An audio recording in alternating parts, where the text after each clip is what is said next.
This first session, first part of the session is mostly guided by the submission of the budget policy statement and the medium-term debt strategy, which is to be tabled before this House by the 15th of February, which is this Sunday. Therefore, we expect that this will be tabled before the close of business tomorrow, and should be considered and adopted by the House within the next 14 days. Therefore, until around the first week of March or the end of this month, we should have finalized with the budget policy statement and the medium-term debt strategy. And therefore, the Budget and Appropriations Committee, all our departmental committees, and the Debt Committee will be very busy the next 2 weeks. And therefore, I want to call on members, please avail yourselves during committee sittings so that you're able to expedite on this business for BPS and the medium-term debt strategy paper before the lapse of those 14 days, because these are statutory timelines. Additionally, we expect that we will get the division of revenue, hopefully by the 10th of March, which will be introduced in the National Assembly for consideration. And the second part, Honorable Speaker, is guided again by the budget timelines on conducting of public participation or public hearings by the Budget and Appropriations Committee on the annual budget estimates. And this should be undertaken before the committee tables its report on the estimates for approval by the House. Honorable Speaker, by mid-June, we should have completed this public participation. The committee tabled their report, and mid-June, we come for the pronouncement of the budget highlights and the revenue-raising measures by the Cabinet Secretary for the National Treasury, and thereafter approval of Budget and Appropriations Committee's report on the annual estimates, introduction and approval of the appropriation bill. This is the period that we'll also consider the finance bill, the appropriations bill, and any supplementary appropriations bills that may come before June 30th, 2026, which is the end of the current financial year. Honorable Speaker, this calendar has also taken into consideration the religious holidays that may fall in between, like Easter, where Good Friday is falling in on the 3rd of April, and Easter Monday will be on the 6th of April, and therefore will not be affected by this calendar. Similarly, Eid al-Fitr is expected to take place probably on Friday, 20th March, or Saturday, 21st March, depending on the sighting of the moon. And again, this being non-parliamentary sitting days will not affect this calendar. Finally, Honorable Speaker, we also in the House Business Committee did consider the annual prayer breakfast, which we agreed from last year under your leadership, Honorable Speaker, that the national annual prayer breakfast will be held on the last Thursday of May. And that last Thursday falls on the 28th of May. And we have therefore had to cut short our resource by a week, our long recess in May by a week.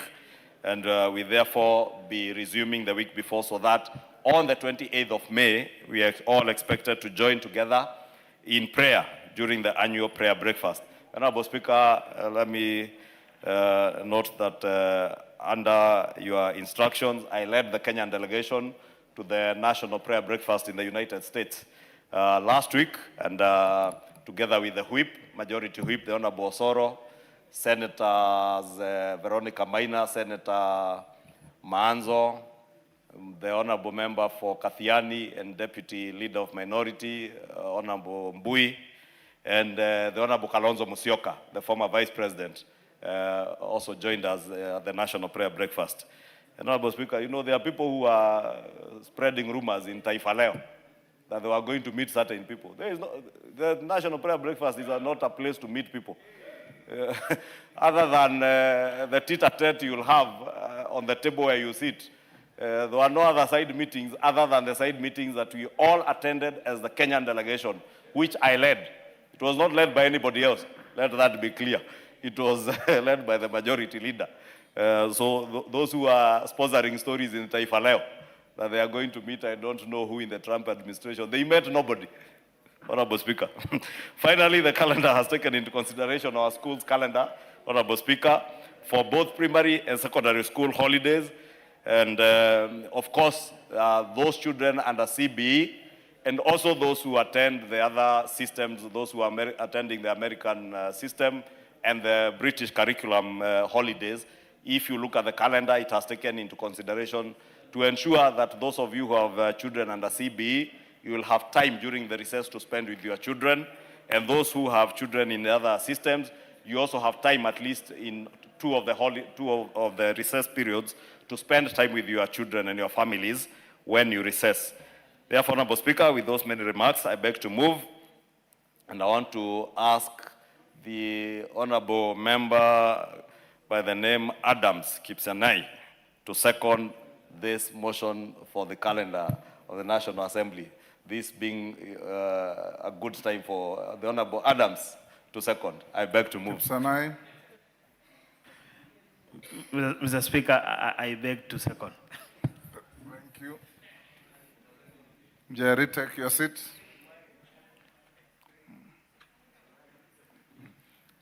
Order.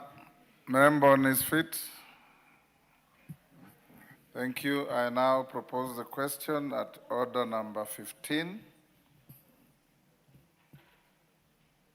which is that pursuant to the provision of Standing Order 28, this House approved the calendar of the National Assembly regular sessions for the 5th session 2026 as contained in the schedule to the order paper. You put the question?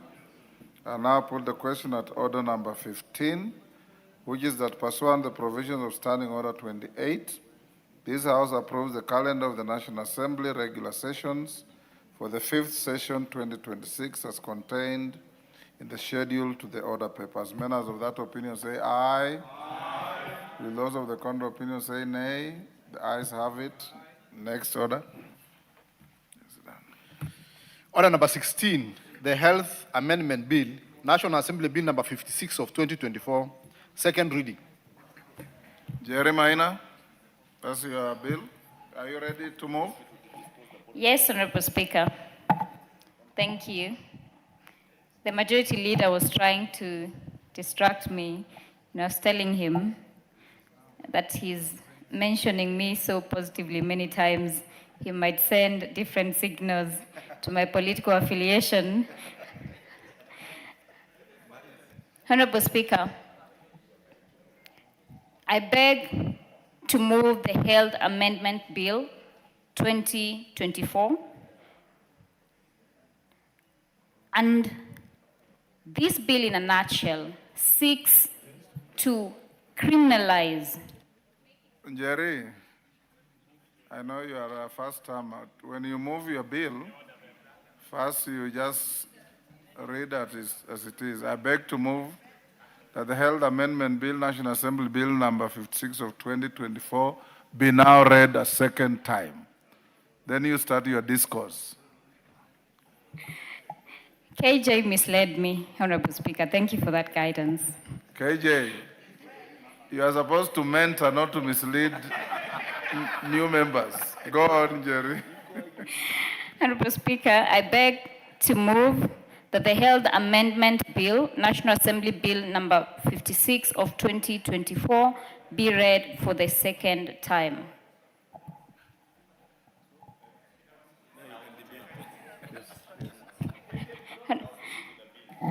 I will never forgive KJ. Honorable Speaker, the Health Amendment Bill, in a nutshell, seeks to make it illegal to detain dead bodies in hospitals or mortuary facilities. It also seeks to make it illegal to demand prepayment of any kind prior to offering of emergency treatment. Honorable Speaker, we've had a rich discourse with the Health Committee in regard to this bill. Initially, it had proposed that this is criminalized for both public and private facilities. Unfortunately, Honorable Speaker, and I put it on the floor so that members can take it up, we arrived at a consensus that these amendments are only directed at public facilities, which is insufficient and does not cater to the urgent need to ensure that all Kenyans are treated equally and have their right to dignity protected and access to health care protected as per the Constitution. Honorable Speaker, before I delve into the issues, allow me to appreciate the selfless input of the Budget Committee, the Health Committee, the Parliament's Legal Department, who despite my incessant prodding and numerous intellectual exchanges, never tired until we reached a consensus which is before this floor. This bill is personal to me. It is personal to the members of Parliament. It is personal to Kenyans. And I recognize that several members here have attended health-related funds drives for the families who perhaps have limited financial capacity because we are not equal in this life. Honorable Speaker, while Kenya now takes pride as having enacted universal health coverage, a momentous journey towards achieving access to health care for all, the lived experience of many Kenyans reflects otherwise. This bill proposes targeted amendments to the Health Act, Cap 241, to address two urgent issues that have been affecting Kenyans. The first being the demand for prepayment before emergency medical treatment is provided, and the detention or hostage taking of dead bodies by hospitals and mortuaries as collateral for unpaid medical bills. Honorable Speaker, this bill gives teeth to the constitutional right to emergency medical treatment and Article 43(2) of the Constitution of Kenya, and safeguards the right to dignity as provided by Article 28. Honorable Speaker, the law as it is lacking. The court's decisions and pronouncements, the High Court in particular, in regard to the issue of detaining dead bodies as collateral, given, or the rationale behind it being that dead bodies, no matter how long they are detained in facilities, will never accrue any objective in a manner that they cannot be sold for profit. But the hospital and mortuaries continue to detain the bodies of Kenyans who have passed on, who perhaps come from financially incapacitated families, to ensure that they have drained them emotionally so that they can pay the bill. Honorable Speaker, the right to emergency treatment must be protected by this House. This expands the scope of emergency care to cover treatment at the scene, during transport, and through to the hospital. It also creates an offense for demanding prepayment, where any person held liable will be fined to a tune of Kenya shillings 3 million. These amendments further create an offense for detaining dead bodies where any public officer in a healthcare facility who has either facilitated or authorized detainment of a dead body shall be fined to a tune of Kenya shillings 2 million. Honorable Speaker, it further imposes a duty on all public sector healthcare providers to ensure that medical costs do not impede attention to emergency treatment. Honorable Speaker, like I have said, this is a lived experience. The Kenyatta National Hospital issued a public notice regarding 262 unclaimed bodies in the last year. Honorable Speaker, in June 2025, A further 124 unclaimed bodies were subjected to a similar notice. Many of these remain unclaimed precisely because families cannot afford the bills due to the harsh realities of the economic life in Kenya. To give life to this bill, Honorable Speaker, and the amendments therein, I want to reiterate that this is not mere rhetoric. This is not politics, Honorable Speaker. This bill is for the sake of the many Kenyans who are still unable to cater for their medical bills, or those of their loved ones once they're deceased. Honorable Speaker, the Mater Hospital in 2025 detained the body of a Kenyan by the name Caroline Tito,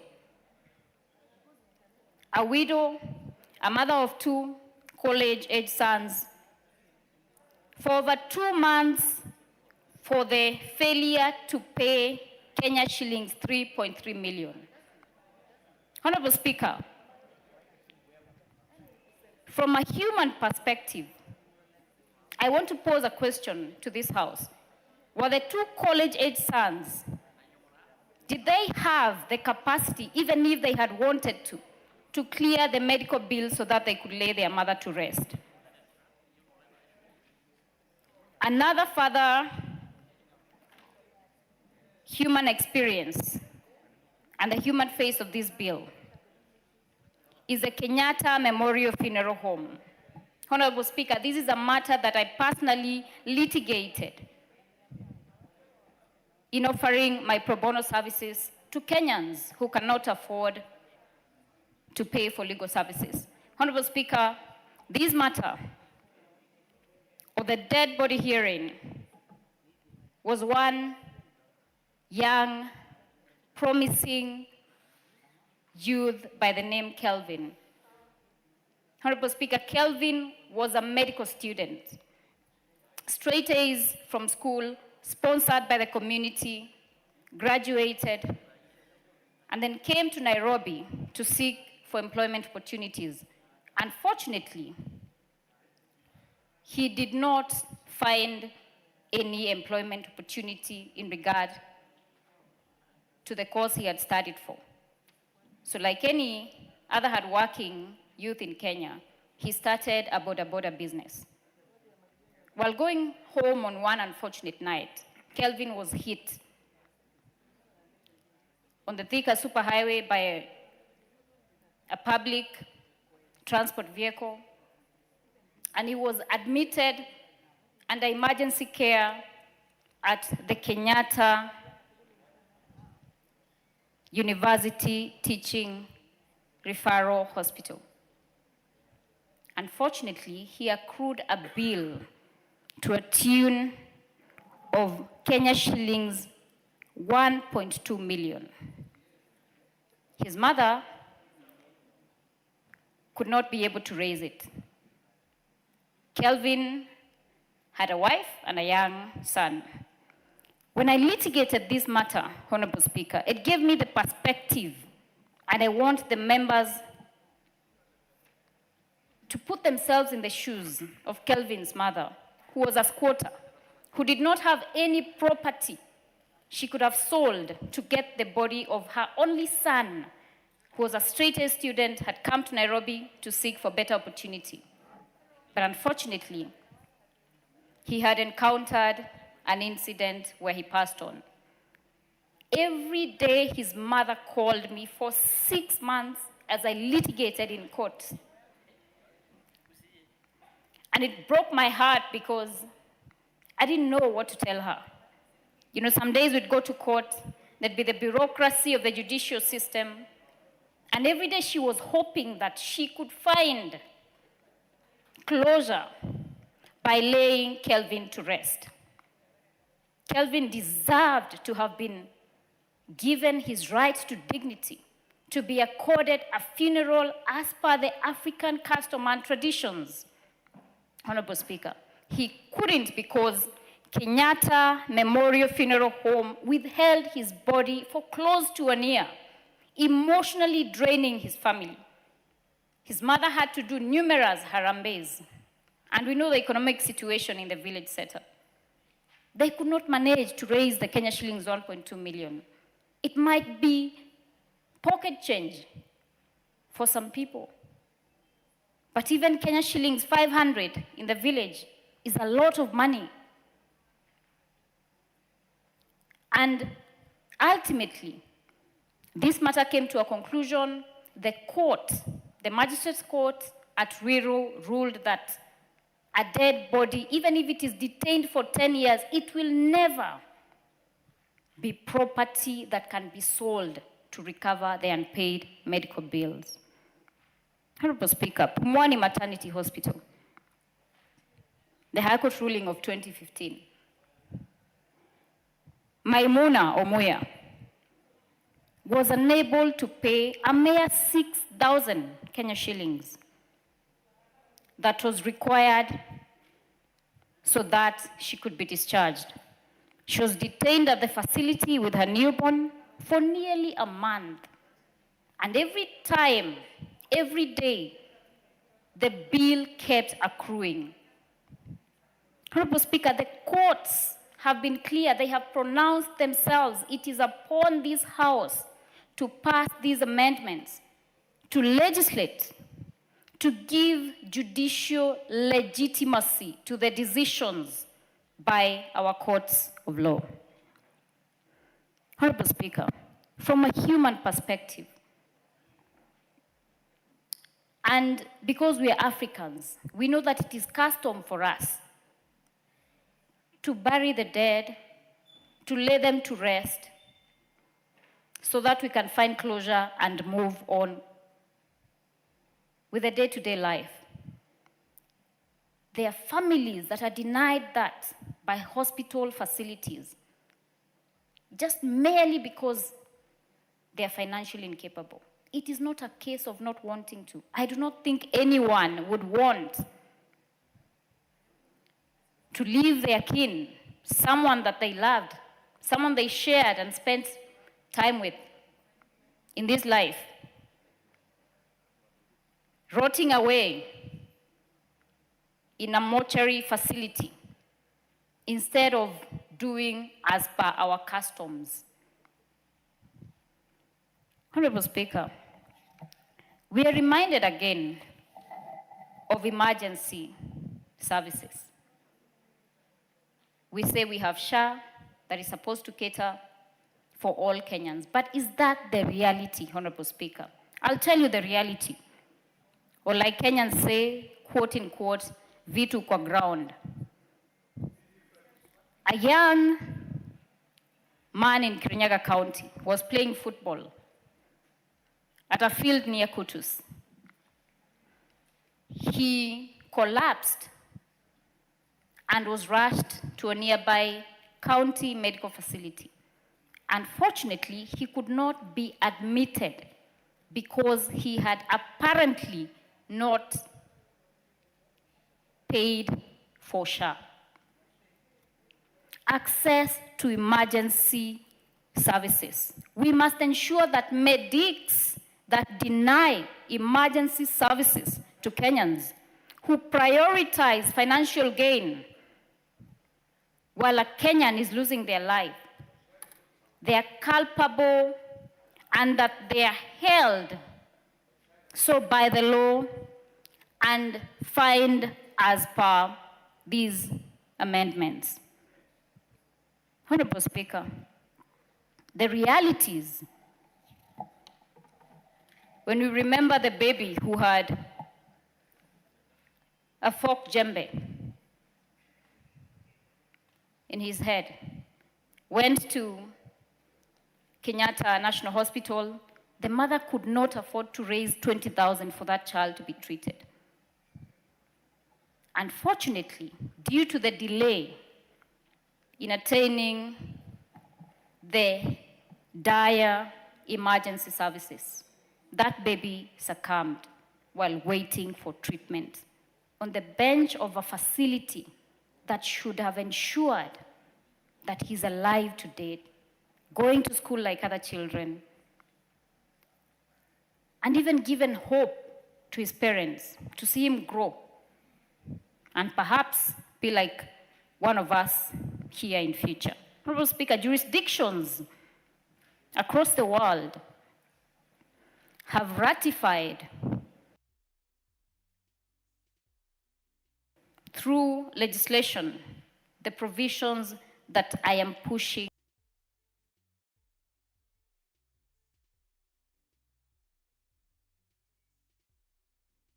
bill. Canada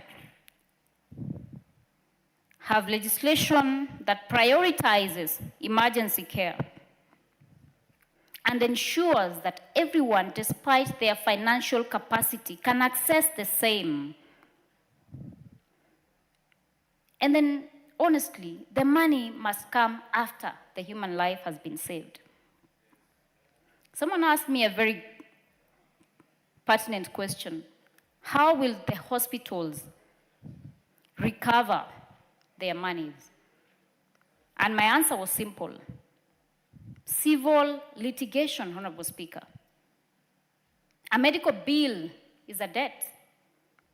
In general practice, if someone owes you money, you make an application to the court, the matter is heard and determined, and if they had any assets after their liabilities had been paid off, then it is prioritized as a debt to be paid by the estate of that person. But the reality is that these families have no assets. It is not a case of they will not, they cannot, they have no capacity to pay. And even if, like I have insisted, the body was detained for 10, 20 years, it can never be sold for even Kenya shillings 1 bob. So it is a humane perspective. We've also recommended that there be a mechanism or a policy to determine needy families or cases so that persons who are actually able to pay for these services do not take advantage. Honorable Speaker, the Supreme Court of India in Katara versus Union of India, 1989, established that no hospital may refuse emergency treatment to save a life, regardless of their ability to pay. I know we have medics in the House, and I know that they do take an oath, just like lawyers do, take an oath to defend justice when it calls for it. I want to implore upon this House to pass these amendments, to develop this bill further, to ensure that even private facilities are also culpable, equally culpable. They should not be left out because human life is more important and must be more important than financial gain. Honorable Speaker, Article 43 of the Constitution of Kenya provides that every person has a right to the highest attainable standard of health, including the right to healthcare services. These amendments will protect and safeguard and actualize implementation of that right. Honorable Speaker, Section 137 of the Penal Code makes it an offense to unlawfully hinder the burial of a dead body. But if dead bodies are detained in mortuary facilities, that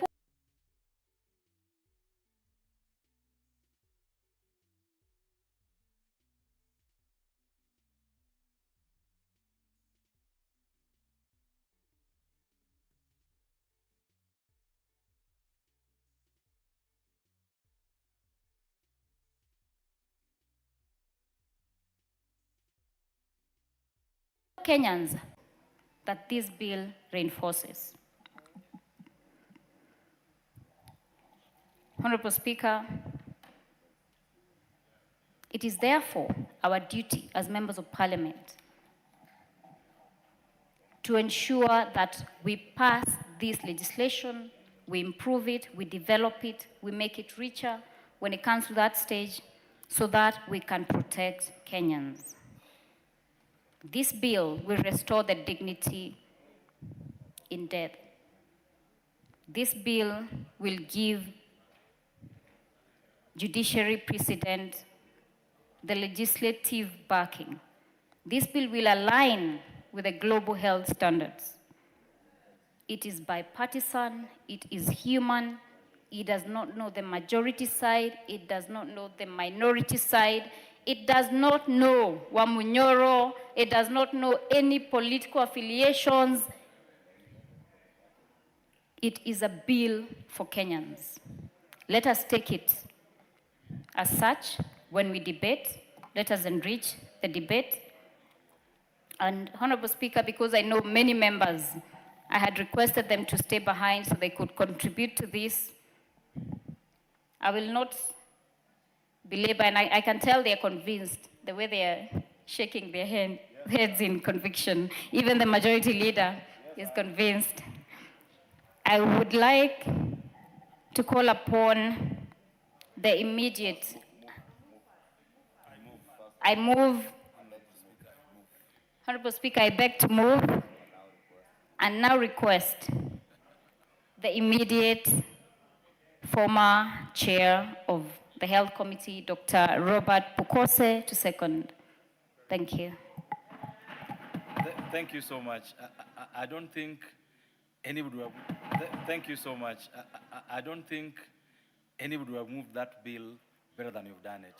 I think you've done it the right way. If we were in a court of law, I'm sure the judge would have tilted your way almost immediately. Honorable Pukose, take your seat for a minute. For the convenience of the House, I would like us to go back to order number 5 and allow the majority leader to table a number of papers, then we'll come back to this immediately. The majority leader, go ahead. Order. Majority leader, this is your chance to lay the papers.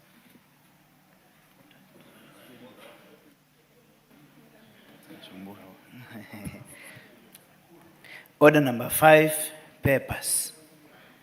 Majority leader, go ahead. Thank you, Honorable Speaker. Honorable Speaker, I beg to lay the following papers on the table of the House today, Wednesday, 11th February 2026, afternoon sitting. The 2026 budget policy statement, together with the following accompanying documents. 1, the medium-term debt management strategy of 2026. 2, the draft division of revenue bill 2026. 3, the draft county allocation of revenue bill 2026. 4, the county government's additional allocations bill of 2026. And 5, programs outputs, performance indicators, and targets for the financial year 2026-2027 and the medium term. Thank you, Honorable Speaker. And I can confirm to the member for Kirinyaga County that indeed the bill she has just moved is a good bill, and I am convinced. Nice. So the papers laid. Thank you. Back now to order number 16, I think. Back to order number 16. Honorable Pukose, this is a chance to second. Thank you, Honorable Speaker. Honorable Speaker, I stand to second this very important bill by the member for Kirinyaga, the Honorable Njeri. And this bill, Honorable Speaker, is a good bill. This bill came to us in the Committee of Health, and we had a look at it.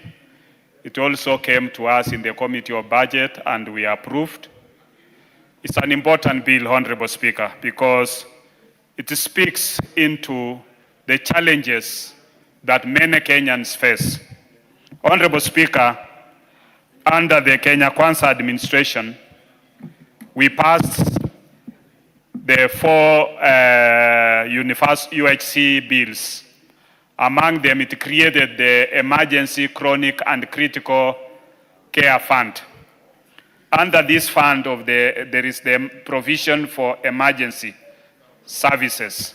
And therefore, whether it's a government facility, public facility, faith-based organization, or a private hospital, there is no reason why you cannot offer emergency services because it is well taken care of.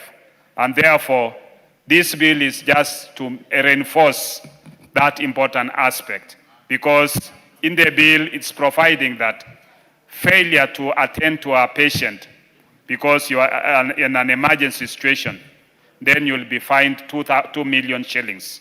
And therefore, I think this actualizes that Kenya Kwanza creation of the emergency, critical, and chronic fund.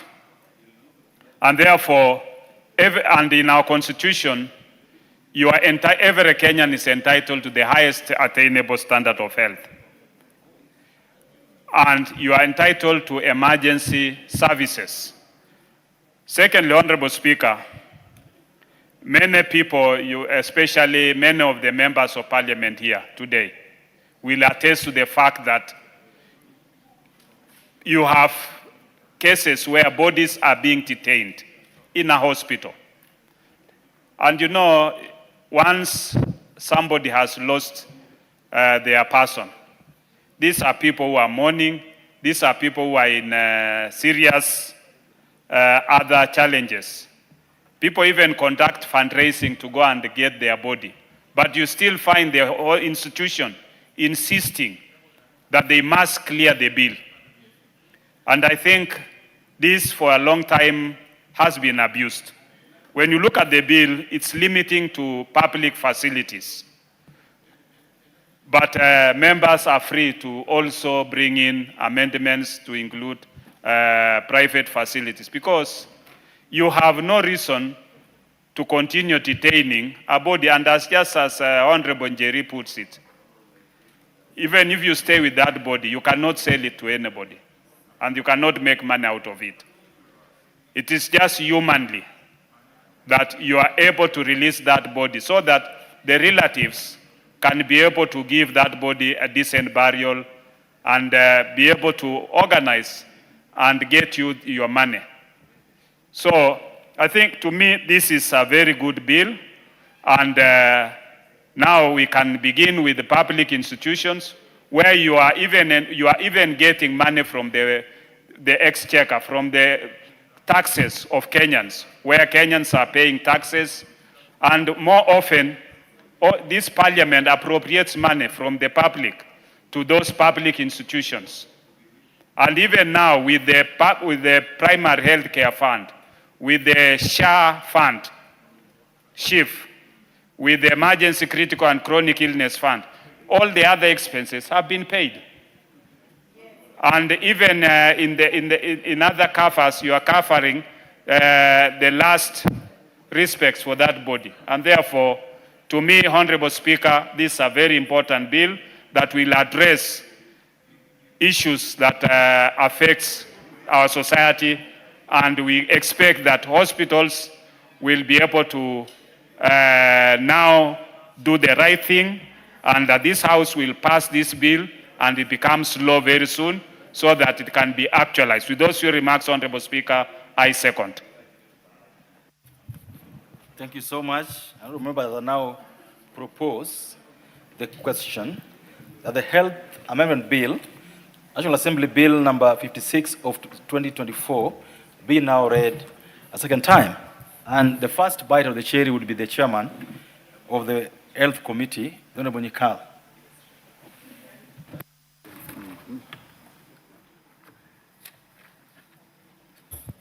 Thank you, Mr. Speaker, to give me opportunity to contribute to this bill. Mr. Speaker, this is an extremely important bill, and this is not the first time we have had proposal for this bill in this House. Actually, I think this is the third time, but this actually has gone relatively differently. It went through the committee, and the committee actually gave full support for this bill.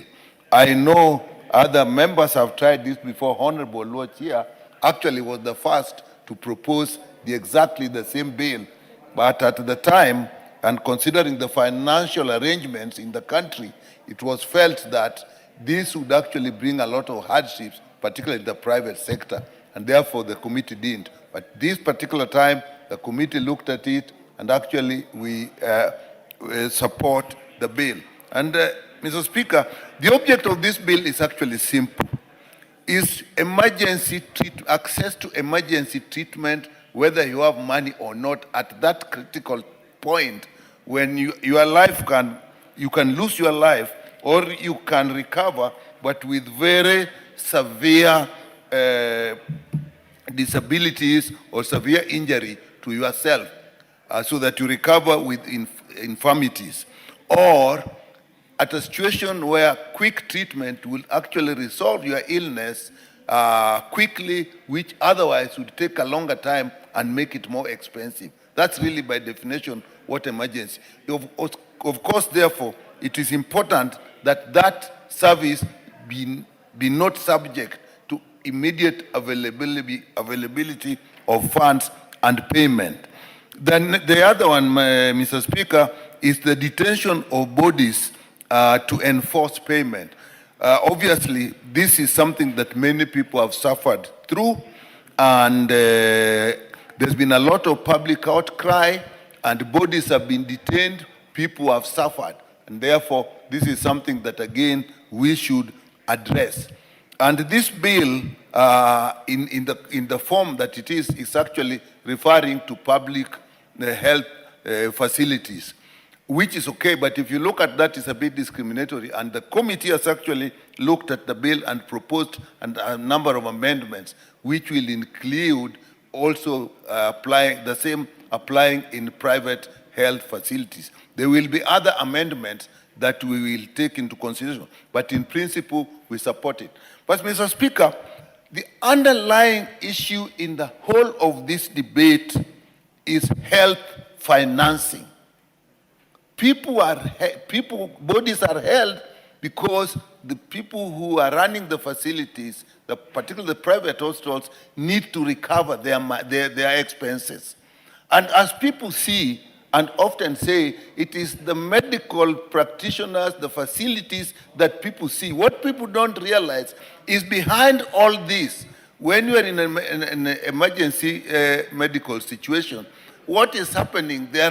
You are using appliances, you are using medical product, you are giving oxygen, you are giving IV fluids. What the world and the country does not see is that the people who manufacture and provide these things do not give them for free, and they will actually insist on being paid. And that's where really the problem is.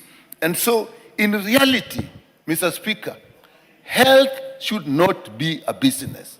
There is a very simple principle, Mr. Speaker. If you are sick and you go to a hospital and you are denied treatment, the whole world agrees with you. And as we are putting here, we will punish the people who deny you treatment. So if that is the situation, how would then that be a business? A business where you are entitled to, whether you are able to pay or not.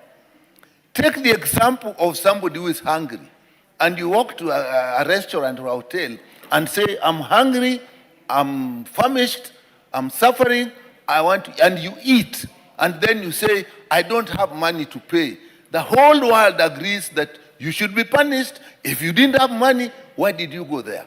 Now, that basic difference is very important, so that socially, psychologically, and emotionally, the whole world agrees that health services should actually not be a business. But the reality in the world in which we live is that it is. As I said, people who manufacture health products will need to be paid. People who work will need to be paid. But I think in our circumstances today, we are making efforts. And the reason why the committee had earlier rejected the same bills and now accepted it is because we have put in law provisions that if they're working should actually make it possible for payments to be made. We have put the social health insurance, the social health insurance law in place, the funding in place. We have put the emergency and critical care fund in place. We have put the primary care fund in place. But however, Mr. Speaker, we have a framework which can make this possible. But I must say, this is something we must work very hard on. SHA, for example, really must work. I know it is starting to work a little bit, but there's still a lot of issues that we need to actually look at, and this will bring a report here that will indicate what can we do to improve it. The critical care fund, although has not been absolutely funded, we need about 150 billion. I think the last that was given was something like 10 billion. Now, if that is what is going to pay when you are being treated on an emergency basis and is not adequate, it will not work. So again, we will have to look at the budget process so that when we pass this bill, the budget process must also reflect that as a country, we want to provide funds for critical and emergency care. And I'll call upon members here that when the committee brings and proposes higher funding for the health sector, that will be necessary, because the critical care fund is actually not under the insurance. It is actually one that is to be done from the treasury. So with that, Mr. Speaker, we support this bill, and we will make appropriate amendments. The committee will have appropriate amendments to it, but it should go through. But what I remind ourselves, that the very best is to get a system where health care to a large extent is not really a serious business as such, but if it is a business, we put a financing framework that makes it possible for all to assess, so that even the business people in it do not lose their funds. Because if they do, they will actually, people will not provide the services that we need. And the public sector alone cannot provide all the services that the country needs. So our system must take into consideration both the private sector and the public sector in terms of financing to make this a bill that is realistic, that will not be seen as punitive without taking into consideration the people who put their resources and their time in providing health for Kenyans. Thank you, Mr. Speaker. Thank you so much. Remember, as I know this has a lot of interest, we got 3 hours on this bill. I wish to request for your patience. Don't pressure me from the chair. Only one person will speak at a time. So as I give the member for Molo a chance to contribute on this, I want to request you, don't come here to pressure me. I'm going to follow the list the way it is. It's 3 hours, only 11 requests. So everyone will have a chance to speak. Go ahead, member for Molo. Thank you very much, Honorable Speaker, for giving me this opportunity to contribute to this very good bill drafted by the formidable lawyer, the Honorable Member for Kirinyaga County, the Honorable Njeri Maina.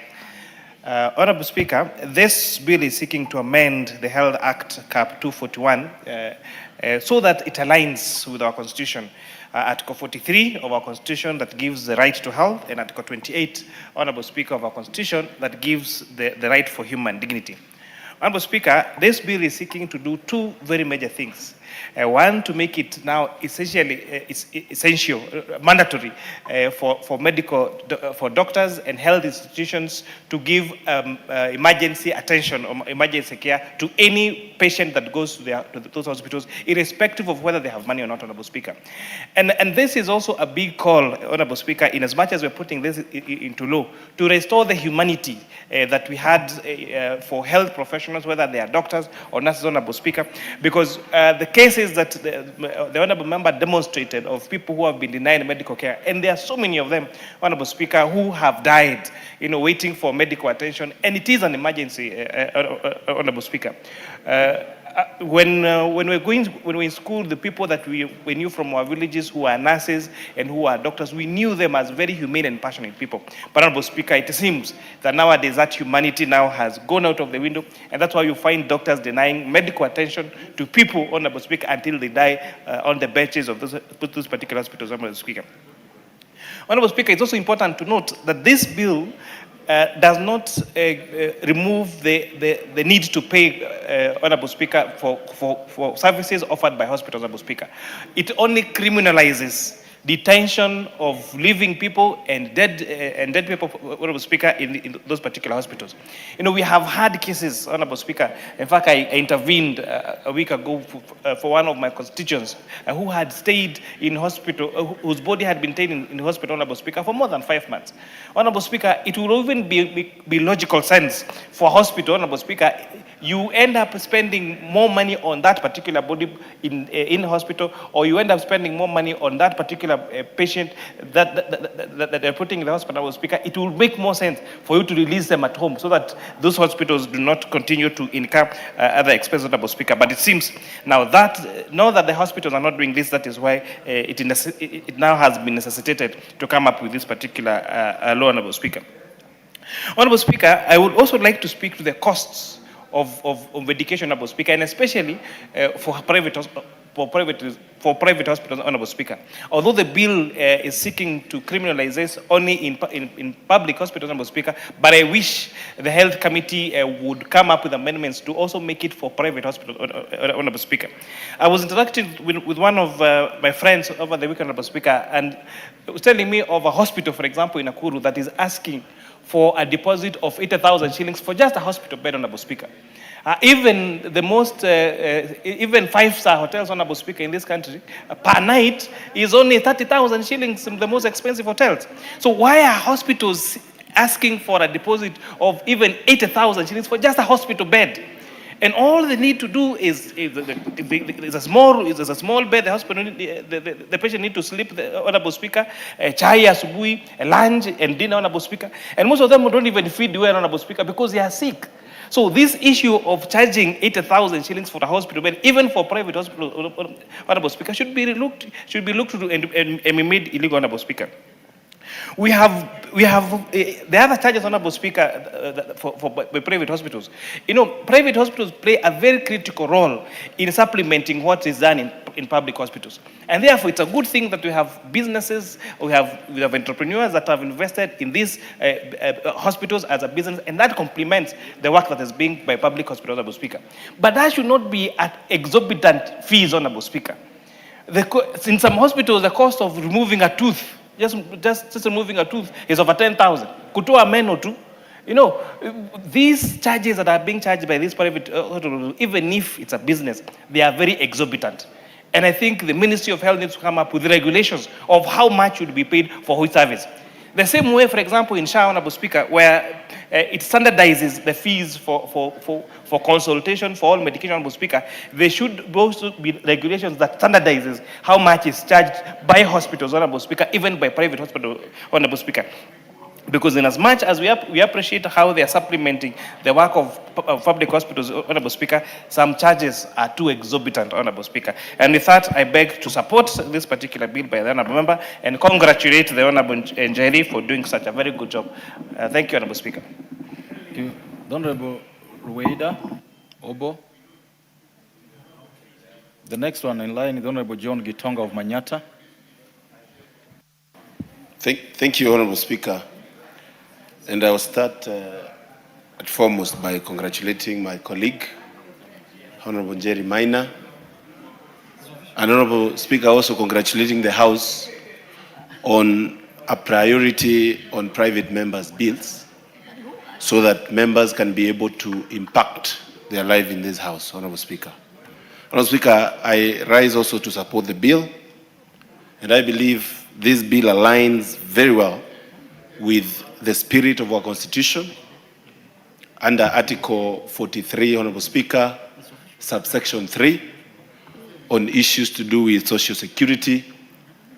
Honorable Speaker, health is a very critical issue, Honorable Speaker, in this nation. And Honorable Speaker, many of the honorable members who are here today will agree with me that everybody has a case in his constituency or in his county on a detained body, Honorable Speaker. And mostly it is happening in our public hospitals. Honorable Speaker, last week I was dealing with a case in my constituency of a body that has stayed in hospital for 4 months. and the family has taken trips to a hospital in Kikuyu, Honorable Speaker, close to 20 times, requesting for waivers. We write letters, Honorable Speaker, but the family had stopped the mourning. People had contributed all they can contribute, but because the bill is big, Honorable Speaker, the body continue being detained. And Honorable Speaker, this bill speaks to the humanity of this House. This bill, Honorable Speaker, speaks to the conscience of our nation, Kenya. That, Honorable Speaker, when somebody loses a loved one, what remains of that person is to get closure and continue with their lives. Detaining a body, Honorable Speaker, is the worst type of torture for a family that has lost a loved one. Honorable Speaker, I would not wish any person in this nation to experience somebody who has lost their lives and they have been detained. And Honorable Speaker, to prove that, we have seen even those that die outside the country do harambes, even when they are unable to raise the funds to have the bodies of their loved one brought back to the nation, to our nation for burial, Honorable Speaker. And this speaks to our culture. This speaks, Honorable Speaker, to our religion. Honorable Speaker, our Muslim brothers have in their religion that they're supposed to bury their loved ones within a day. And we have seen it many times, including honorable members. When a family is unable to bury their loved one because the body has been detained, it means that, Honorable Speaker, even they feel lost in terms of the religion, Honorable Speaker. And maybe among the amendments, Honorable Speaker, that we are going to be proposing is to tie this to our social security, to tie this into insurance agencies, that insurance companies that provide insurance in this nation, so that, Honorable Speaker, hospitals can have insurance when a loved one is lost, and when when a loved one is lost and the family is unable to raise the funds, they can go to that insurance to claim for something instead of going the civil case way, as Honorable Jerry Minor had proposed. I also want to propose, Honorable Speaker, another amendment that is very important, is to also give a timeline so that it doesn't mean that every single body that has died in hospital, the family negates the payment knowing very well there is law to say release the body immediately. We need to put a timeline, maybe a week or two, for ensuring that there is also some effort from the side of the family to have the body of their loved one getting buried, Honorable Speaker. Honorable Speaker, I can't finish my contribution without saying this House must critically look at the health sector of this nation. And without a doubt, Honorable Speaker, I'll say that yes, we have passed laws here, including the ones that established SHA and SHIF. But we need to agree that our health sector in this nation is ailing. The myriad of challenges, Honorable Speaker, cannot be underscored by this House. We have equipment in our public hospitals that are not working. Many of our hospitals, level 5s and level 4s, are actually hospitals that are not in operation. And it is a deathbed of many of our loved ones, Honorable Speaker. We have seen the program that was started by the former regime, Honorable Speaker, of the equipment.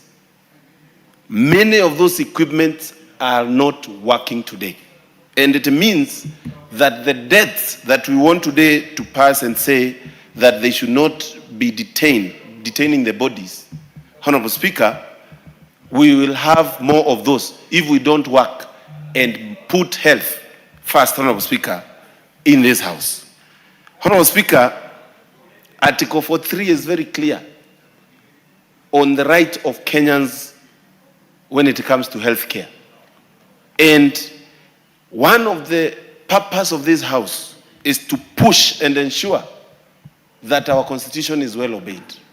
If it is a county government, we must ensure and call our brothers in the upper house, in the Senate, Honorable Speaker, to ensure and compel healthcare systems that work in the counties, so that, Honorable Speaker, we don't continue facing the challenges that we are facing. Honorable Speaker, we raised some issues here with the Ministry of Health last year.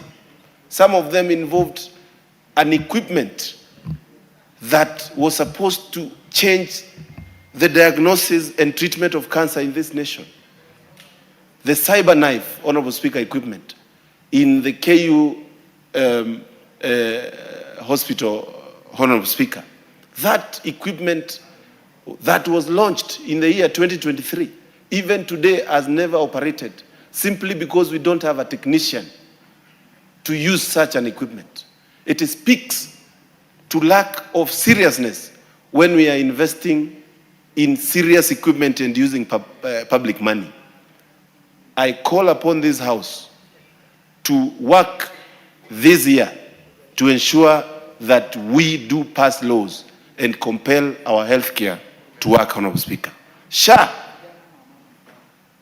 is also something that is not very clear. We need to pass laws to ensure SHA works for the people.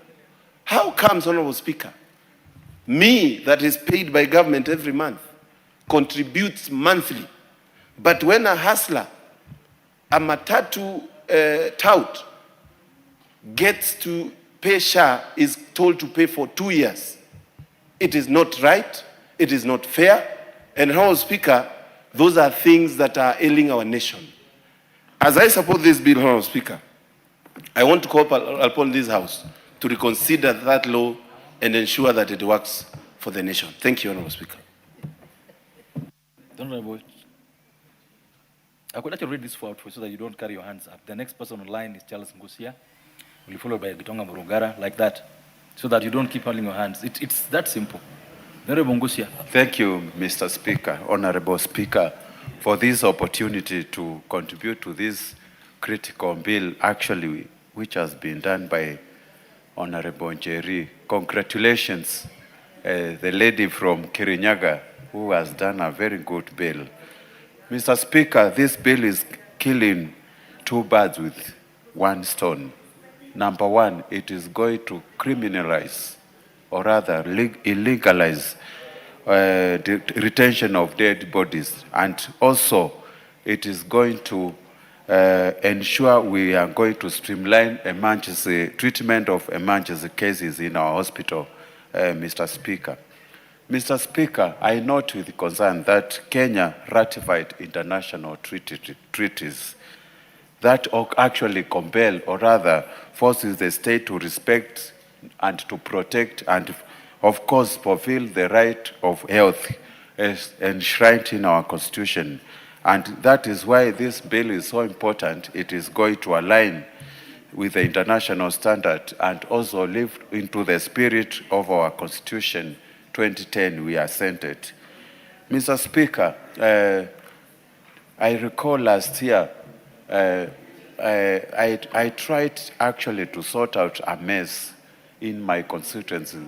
The body was retained in hospital for 2 years, and it had accumulated a mortuary bill of around 2 million shillings, Mr. Speaker. And it took me an intervention actually to help this family to get that body. And these are some of the things we want to sort out completely. We need to do away with these cases in our country so that we can treat the human bodies with the dignity and respect it deserves, Mr. Speaker. Mr. Speaker, it worries me a lot. Even emergency cases, they go more than actually a day before being attended in our hospitals. Order. Order. Go ahead. There's a member from, I think this one is from Baringo. This first-time MP who keeps interrupting and pointing at the speaker with his fingers. It's unparliamentary. Go ahead. Thank you, Mr. Speaker, for this intervention. It's indeed Gadoni Wamushomba and Babu Owino who are interfering in the process of the House, the flow of the House. Mr. Speaker, I was actually mentioning some of these emergency cases in our country, they go even a day without being attended to. And it is high time we define what is an emergency case. If an emergency case is occurring, it should not take more than 10 minutes in hospital without being attended to. You end up somebody either breaking a leg or any part of the body, and you will end up staying in hospital for more than 6 hours without being attended. I don't know, opening the files, paying 2,000 shillings. These things should go direct to the doctor and be attended to without hesitating, or rather compelling the patient to pay the bills, Mr. Speaker. So this bill is very important for us as a country. And it is unfortunate we have commercialized our health sector. We should not be prioritizing on issues of money. Instead, we are supposed to prioritize saving lives and even saving people from going through difficult times, Mr. Speaker. With those few remarks, I note it is very important we actually treat this bill very seriously, make sure proper implementation is done so that we can restore dignity and also to align with the international treaties we have assented to, and also to live in the spirit of our Constitution 2010. With those few remarks, I fully support and congratulate the Honorable Member for bringing such a beautiful bill in our House. Thank you, Mr. Speaker. Mrugara, followed by the Honorable Babu Owino. Oh, Babu is there. All right. Thank you very much, Honorable Speaker. Honorable Speaker, allow me also to stand and support this bill unreservedly, because it's a very important bill, especially as regards our health sector in the country, which is sector to some extent has challenges, which challenges must be overcome from time to time. It's important we thank Honorable Njeri Maina, the member for Kirinyaga, for doing this. She's always an astute lawyer, young lawyer, who performed very well when I sat with her in the Justice and Legal Affairs Committee. And with the whole expanse of our legal career ahead of her, Honorable Njeri, you're going to do well, and we wish you the very best as we continue in this country. Honorable Speaker, matters health are constitutional rights. In fact, it's part of the basic human rights in the country. And if anybody has any doubt to this, look at Article 43 of our Constitution. Therefore, this being a constitutional right, we as a House of Parliament, the National Assembly, we must do the best we can to ensure that we have the best legislation that governs matters health. Upon passage of this bill, it will go to the Senate. And we must implore on the Senate also to move with speed, pass this bill so that it is assented to.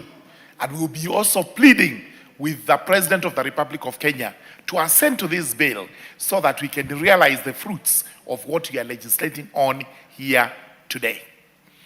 We know very well health is devolved and the national government has only policy to deal with. Our hospitals are run by county governments, and there isn't much right home about when it comes to what county governments do, especially in the health sector. We have said from time to time that in fact, possibly we were wrong to devolve health. It should have remained to the national government so that we leave county governments to deal with the mundane issues like control of gambling and what have you, mundane things that do not touch on general Kenyans' livelihoods. Be that as it may, we must implore upon the governors to ensure that our hospitals are working, they are working well, and Kenyans are able to reap fruits of their health sector and laws like this one, which we are promulgating today.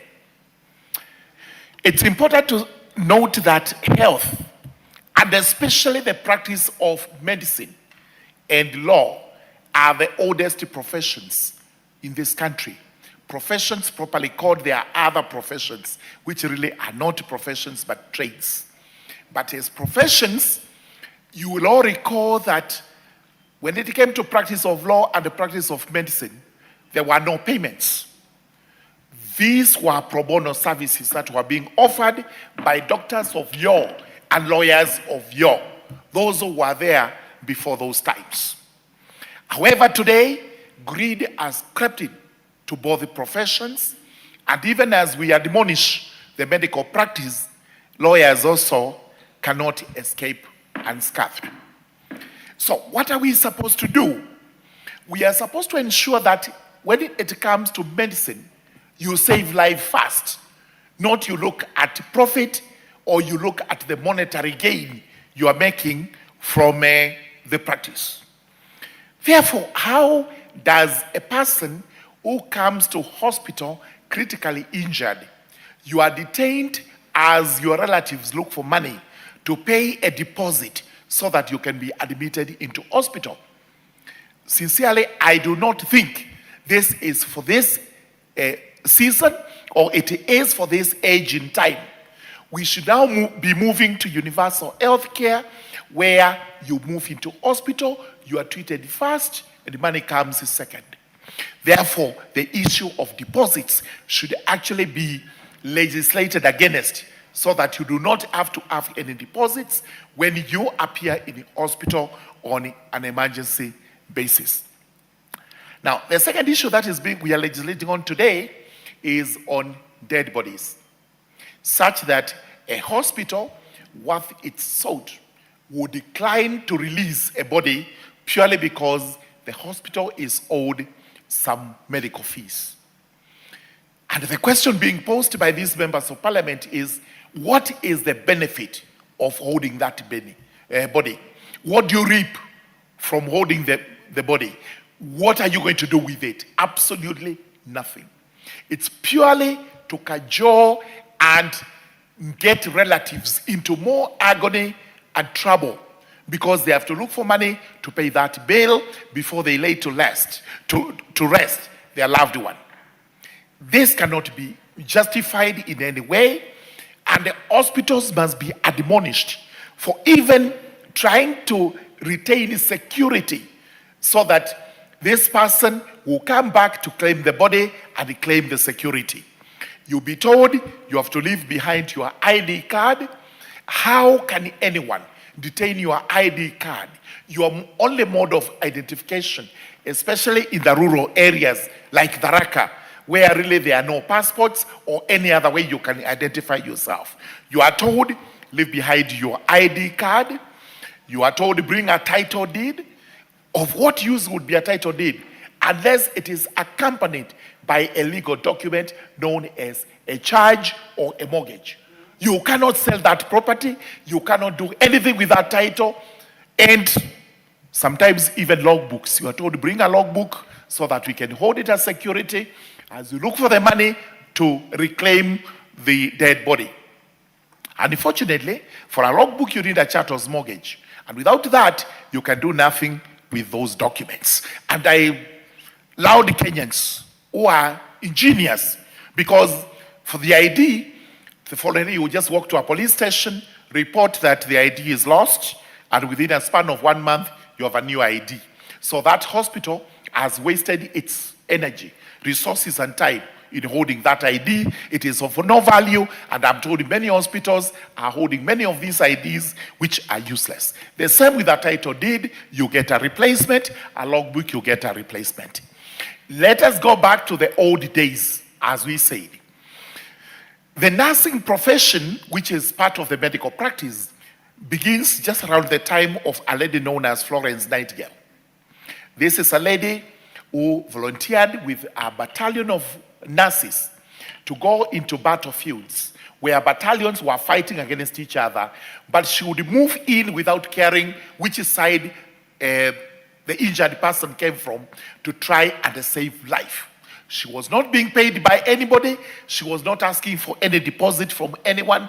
She was just there to render pro bono services so that lives in the battlefields are saved. Those are emergencies. As we speak today, we don't go to war a lot, but we have road accidents, we have fire accidents, and all these accidents that bring in emergencies. Let's not have any hospital, let's not have any medical practitioner asking for a deposit before attending to an emergency case. With those remarks, I again laud Honorable Njeri. We need to support this bill. The Senate needs to fast track it, and we also urge the President to assent to the bill as soon as it is taken before him so that Kenyans can continue to reap the fruits of universal health care applying to every Kenyan. Thank you very much, Honorable Speaker.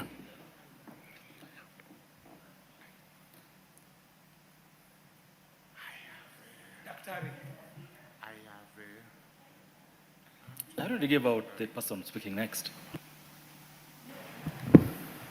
Thank you very much, Honorable Speaker. I rise to support the bill by Honorable Jane Njeri, a very well thought of bill, Honorable Speaker, a bill that is preserving the dignity of Kenyans, not only inherently, but also the inalienable dignity of Kenyans, of a right to access health services as enshrined in the Constitution in Article 43, Subarticle 1, Paragraph A, that every person has a right to access to healthcare services. And in addition to that, Article 42, Article 43, Subarticle 2 further breathes life that every person has a right to access any emergency treatment. And Honorable Speaker, from time to time, we've been going against the spirit of the Constitution in an attempt to make money. And because of that, Honorable Speaker, we know very well that greed blurs vision. When there's too much greed, when we are just looking for money, there will be no vision. Honorable Speaker, we know very well of the Hippocratic oath that the doctors took, which is named clearly after the physician, the Greek physician called Hippocrates. And it is clear the person is the father of medicine. It is clear, Honorable Speaker, that the oath states that, number one, you should not do harm. Do no harm. Mean no harm. Number two, that you should treat the patients according to the best of your ability as a medic. And number three, that you owe a duty of care to the patients that come to these medical facilities. Further, there is an oath taken by the nurses, the Nightingale Pledge, which was created in 1893 in honor of Florence Nightingale, that do no harm, that you need to practice nursing faithfully, just as doctors should practice medicine ethically. And therefore, Honorable Speaker, if somebody walks to a hospital to access treatment, the first thing that every Kenyan citizen should get is a right to have a healthy life. Honorable Speaker, you know the role of health in economic development. A sick nation... Honorable Babu. Yes, Honorable Speaker. It would seem that mostly those who turn people away are neither doctors nor nurses. There are these people called hospital administrators. Where do you put them? Because I'm coming there, Honorable Speaker. Most of these people who own these hospitals are doctors. And therefore, they are within that same bracket. And you see, to the administrators, the moment they are giving these instructions, they are given from the bosses. Now, most of the people that we employ as CEOs of these public hospitals are also doctors. And Honorable Speaker, you even go to Mama Lucy, which is just here, you will find that some of the medics are the ones who might be pushing the patients away, and that I've seen from time to time. And I also understand them, that they are also frustrated because of lack of payment. They are not paid on time, and they are not paid well. I also understand their frustrations. But the most important thing is to preserve life. And just to divert a little bit, General Patton in the United States of America said that when you fight for your country, you do not need to die for your country. But as you fight for your country, and I will quote verbatim, seriatim, as you fight for your country, you let the other bastard die for his country, because the moment you die for your country and you win, then how will you enjoy the spoils of war? Therefore, Honorable Speaker, it brings me back to the role of health in economic development. A sick child cannot go to school. A sick nation cannot be productive. And that clearly tells you, Honorable Speaker, that the first most important thing to do is to ensure that healthcare is affordable. And if not affordable, should be free. If not free, should be very affordable. You walk to Mama Lucy Hospital, Honorable Speaker, you lack 500 shillings for x-ray, a chest x-ray, it means that you are going to die. At the same time, Honorable Speaker, you lack 2,500 shillings for high-level x-ray again, you don't get medication. Then it means that we are losing thousands of Kenyan citizens who deserve to grow this nation. Now, the worst comes in, Honorable Speaker, that you have been admitted. You've sold everything. You are from the village, you are from the slums, you are even from a well-off family. You've spent all your earthly belongings in a hospital. Then eventually you lose your patient. Then the rubber meets the road. You lose the patient, you've lost everything. Then you are told that you can't take a dead body from the hospital just to go and bury. At that point, Honorable Speaker, you are mourning. Somebody has passed on. You are mourning. Then the hospital insists that we have to get hold, we have to detain the body. Honorable Speaker, in a High Court case of one Mary Nyagero versus Karen Hospital, 2016, the late Justice Majanja, in his own wisdom, may his soul rest in peace, stated clearly that there is no property in a dead body, that you cannot sell a dead body. There is no economic value in a dead body. And therefore, detaining a dead body further adds grief to the families.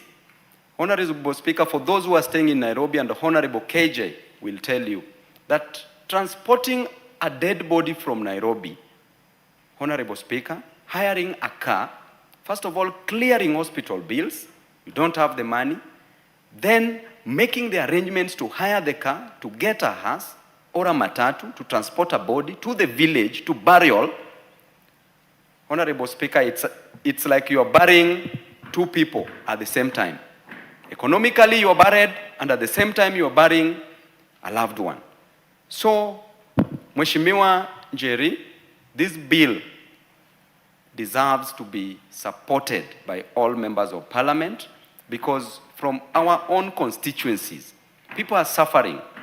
And I would like to say that these hospitals, Honorable Speaker, we need to pass this bill to curb this unethical, immoral behavior, so that we can preserve the dignity of Kenyans. God bless you. I will have the Honorable Basil, followed by the Honorable Mayaka, followed by the Honorable Sabina Chege, followed by the Honorable John Waweru, like that. Thank you, Mr. Speaker, and thank you to the craft of the bill, Honorable Jerry, the MP for Kirinyaga, who actually brought this very important bill.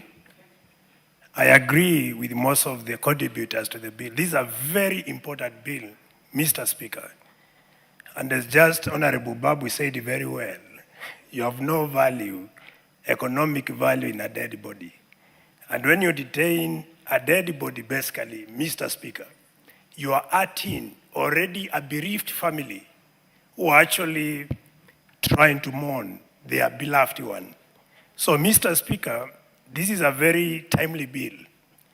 I would want to make reference to one of the one of the family in my constituency who had a body that was detained in Kenyatta University Teaching, Referral and Research Hospital for about 3 months, Mr. Speaker.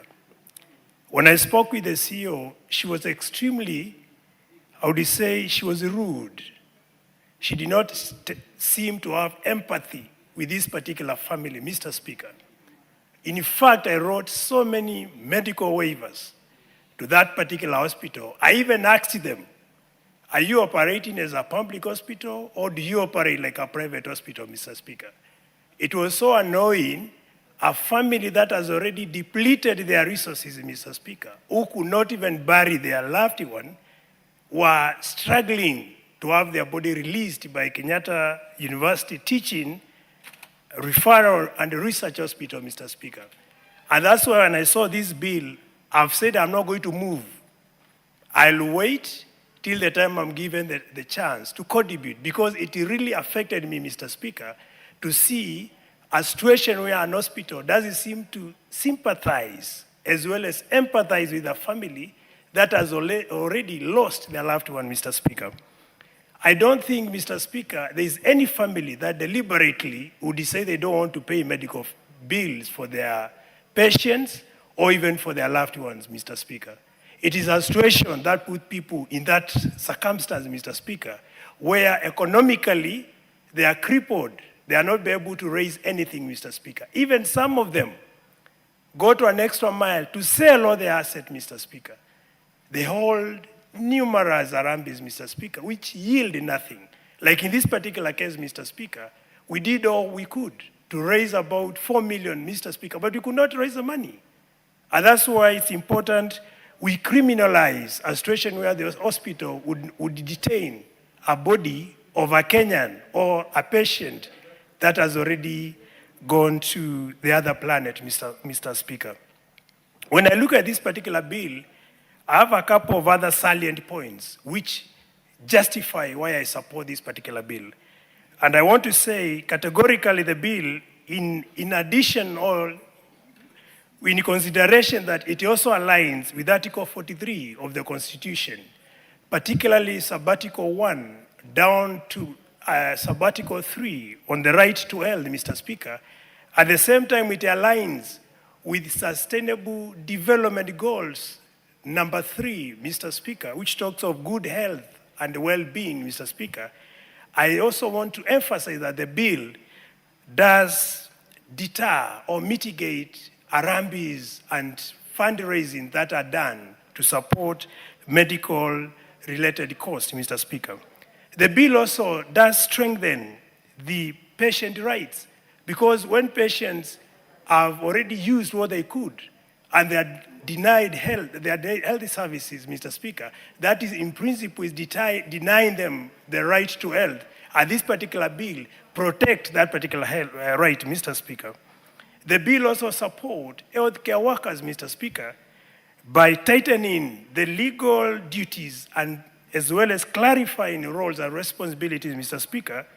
At the same time, it does protect healthcare workers from abuse and unreasonable liabilities that arise within their practice, within the medical field or the medical related services, Mr. Speaker.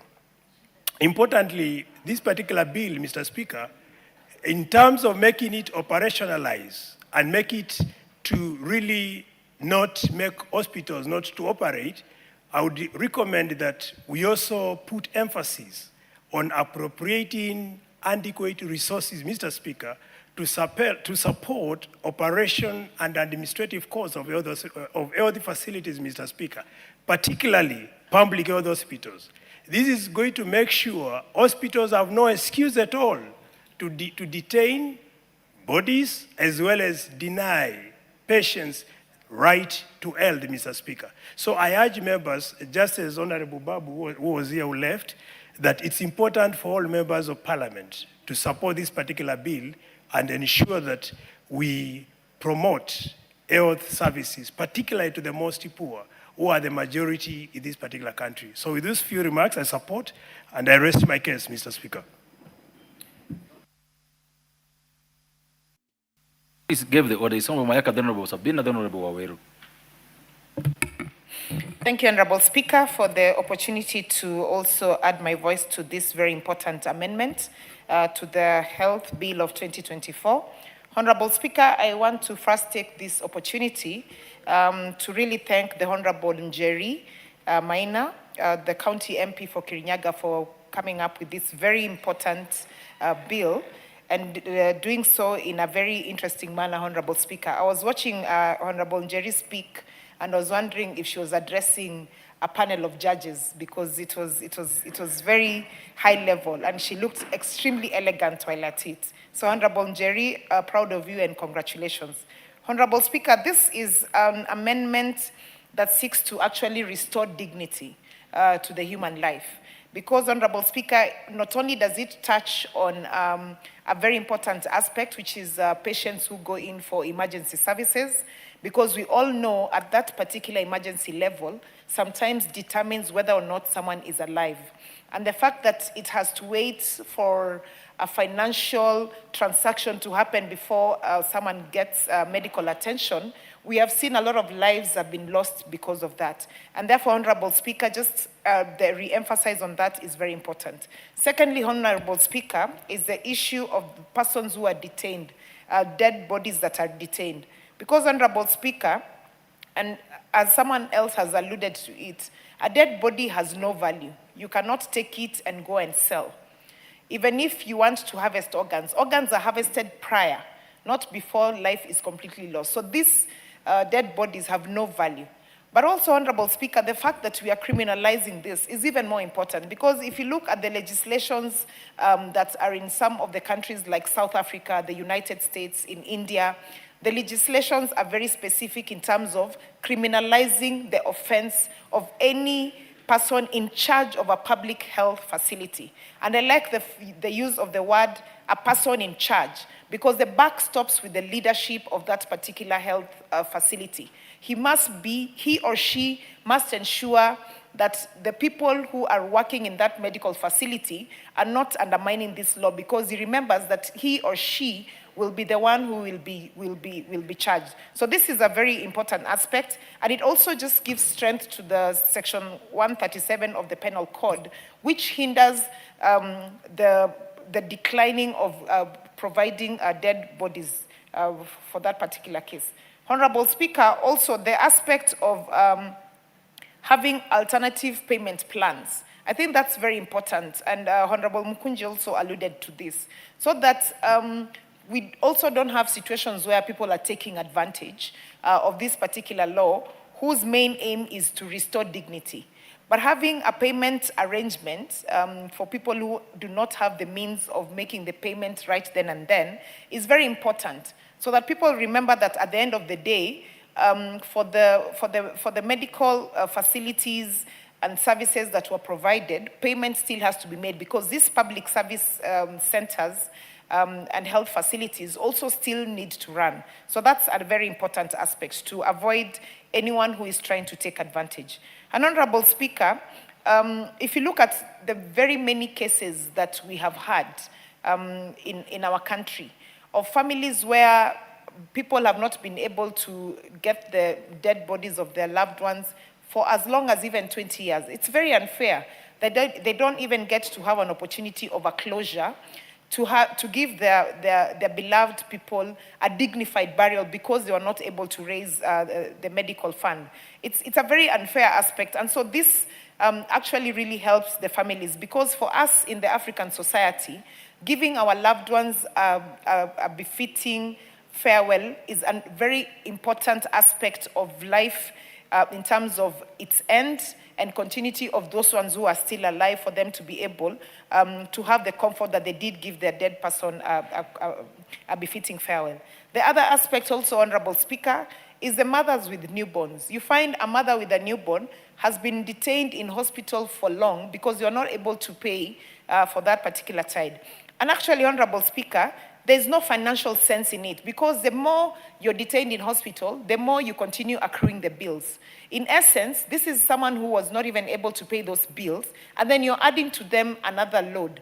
It does not make any financial sense. You'd rather allow the person to be released and then have a proper payment arrangement so that they can be able to continue with life outside there. Because you can imagine, Honorable Speaker, what it does to a newborn child, even if they're not able to speak or defend themselves, the kind of life that they're just in the hospital bed, they've not been able to go and stay at home. For even the mother who has just had that child, and they're not even able to leave the hospital, despite the fact that they do not have any medical issues with them, that they're just seated in a medical facility because they're not able to pay these particular fees. So, Honorable Speaker, I just want again to retaliate, and especially in terms of what the bill is speaking to, because the bill is very specific in terms of public health facilities, and number two, the aspects of criminalizing any offenders to this particular bill. I think those are two very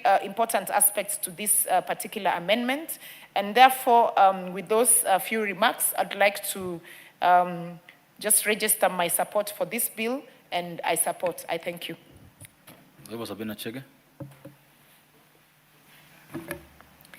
Thank you, Honorable Speaker. And Honorable Speaker, before I contribute, I want to congratulate my sister, Jerry, famously known as Gacheri Gaito, the Women Rep Kirinyaga County, for a well-thought amendment of this health. What does that mean? Gacheri Gaito is our Jerry, our small Jerry. Yes, so it's so it is to show that the Kirinyaga people, and even the people who speak this language that I also speak, like and admire her. We admire her leadership. She's courageous, despite having a small body. But she's very, very courageous, and at the same time, are very smart. Among the smartest women reps we have in our region and in Kenya. So congratulations, Honorable Jerry, for thinking about how we can be able to sort issues. And I always say, in this house, Mr. Speaker, we have solutions. Sometimes we look for solutions outside. Sometimes we'll go and complain to the people on what the government is not doing or what they ought to do. But we have a solution here. And I'm happy that this is, as she moved the motion, she said, it doesn't belong to any political divide. It belongs to every Kenyan. And Honorable Speaker, especially the members of this house, almost every day, every weekend, you get calls from the constituents asking for help. Mr. Speaker, I think I've written endless letters to hospitals, trying to beg CEOs, hospitals management to release dead bodies.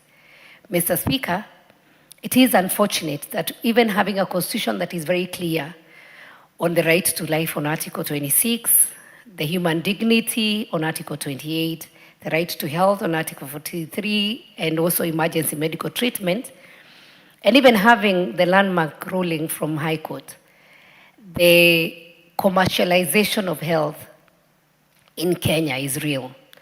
Honorable Speaker, last year I moved a motion that I had proposed that we, as the civil servants and also government officials, attend to public health facilities, so that, Mr. Speaker, as we are there, we'll also interact with our constituents.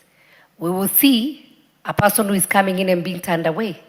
We will also give back the money that we receive from the exchequer through funding our insurances. And there's not a small amount of money going back to the public facilities.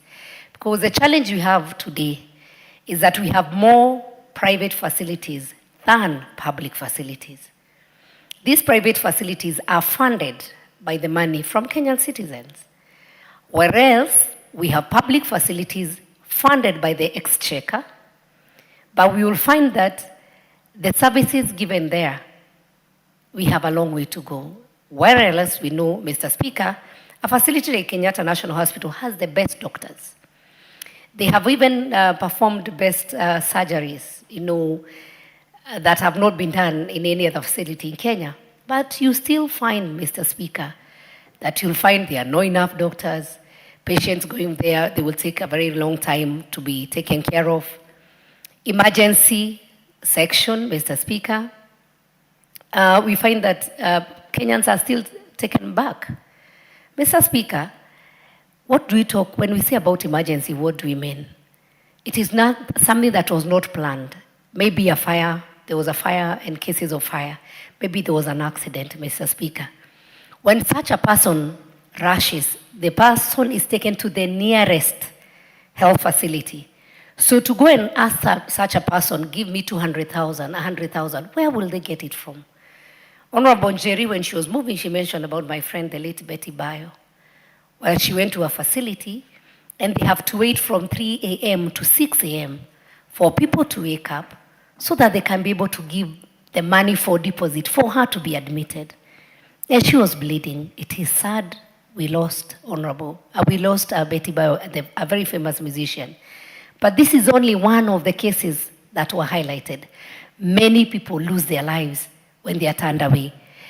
I think it is important that any health facility, even before we pass this bill, that when somebody comes in an emergency case, first save a life, then you can refer them to another facility if you see they don't have money. But you cannot just turn somebody away. That is even, somebody who is not even human, Mr. Speaker. And so we need to turn the eye from the health sector, from commercialization, to health that saves life and taking care of human beings.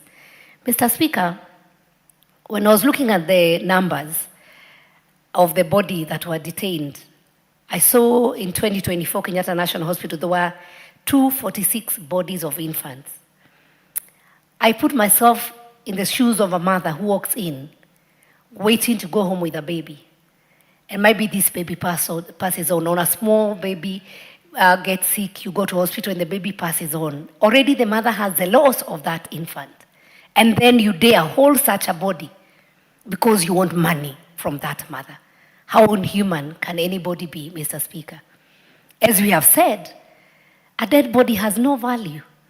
Most of these families, and I know my colleagues have said there are other ways of finding out whether the family can be able to afford, or even giving, dates and times on when they can be able to come and pay. So the first problem, somebody came in or brought a relative, and then the person passes on. So it's already painful, the family is going through a loss. Very few Kenyans, even religiously, there's some religion that they want to bury their kin immediately. But if they are not able to get that body out, it will not just because they want to run away from paying. It can't be, Mr. Speaker. It is because they do not have. A hospital and a facility like the Moi Teaching Referral Hospital has a very clear, and I want just to say when I was the chair of health, we visited these facilities. The Moi Teaching and Referral Hospital has a very good social support. And so the social worker, by the time you walk in the hospital, by the time you even get admission, the social worker is able to tell that family at the end of the day they will manage to pay or they will not manage to pay.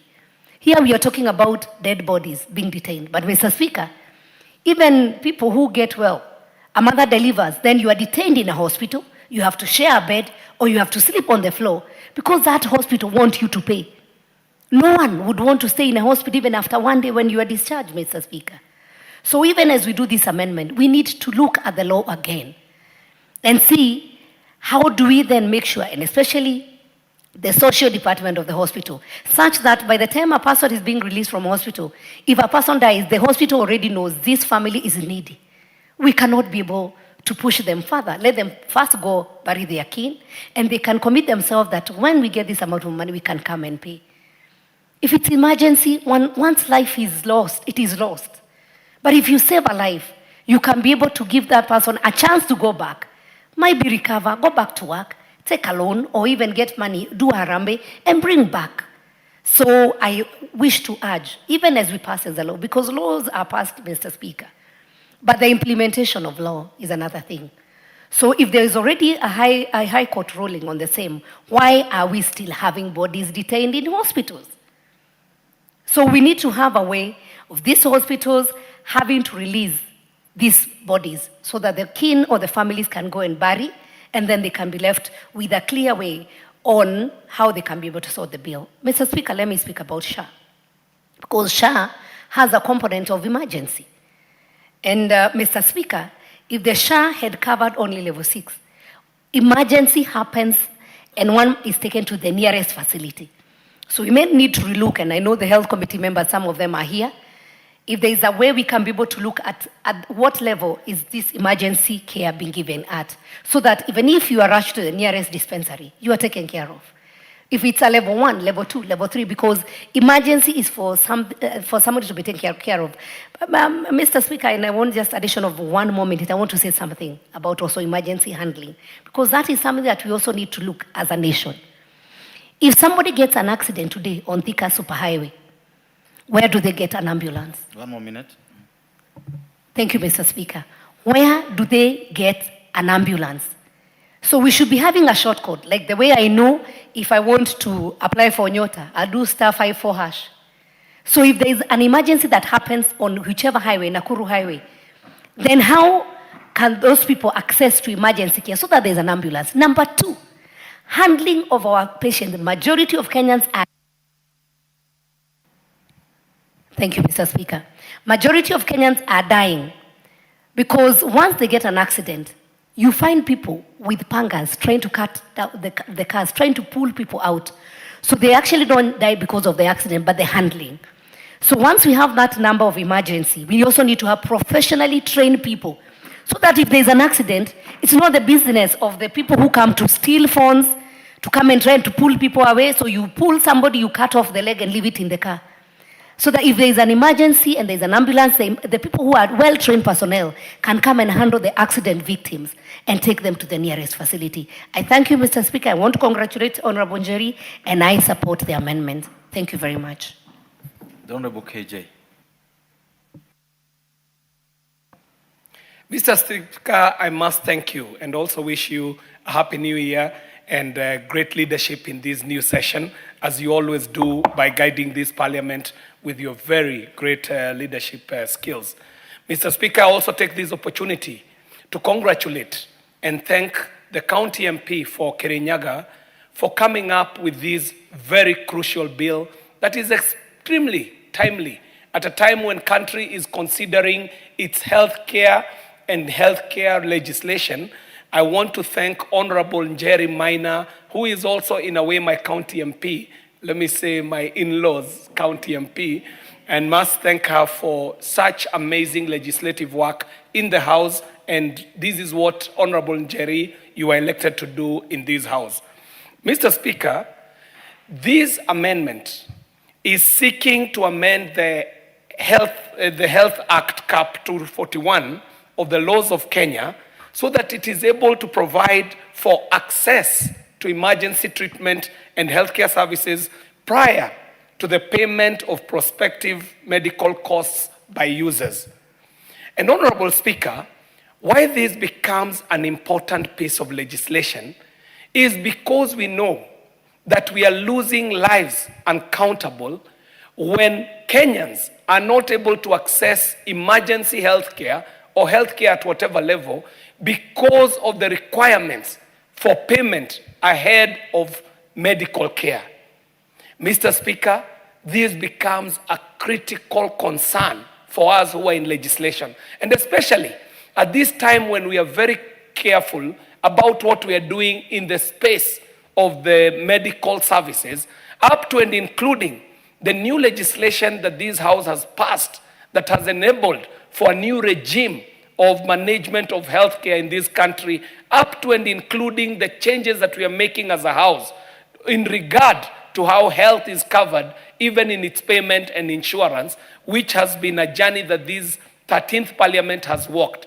And so what the Honorable Jerry Maina brings to the House is not only timely, but very critical, very useful, not only to the people that she represents, the people of Kirinyaga, but also to the country of Kenya. I must also congratulate her for very ably moving these, and we can see that her training as a legal profession does bring some good value to this House. Mr. Speaker, my attention is drawn to her recommendation on the amendment of Section 2 of CAP 241, where, in part, she is seeking to amend this section by deleting the definition of emergency treatment and substituting it, therefore, for the following new definition, that emergency medical treatment means the necessary initial or immediate medical care that is administered to a critically ill or injured person to avert or prevent death, disability, unnecessary morbidity, or worsening of a medical situation. Mr. Speaker, the case of a known musician in the name of Betty Bayo has been brought up in this debate this afternoon. And Mr. Speaker, this is where legislation becomes a matter of life and death. That if these amendments that Honorable Jerry Maina is pushing today, chances are that we probably would be having this great and celebrated daughter of Kenya still alive if we had been able to have passed these ahead of the tragedy that occasioned the death of this amazing daughter of our country.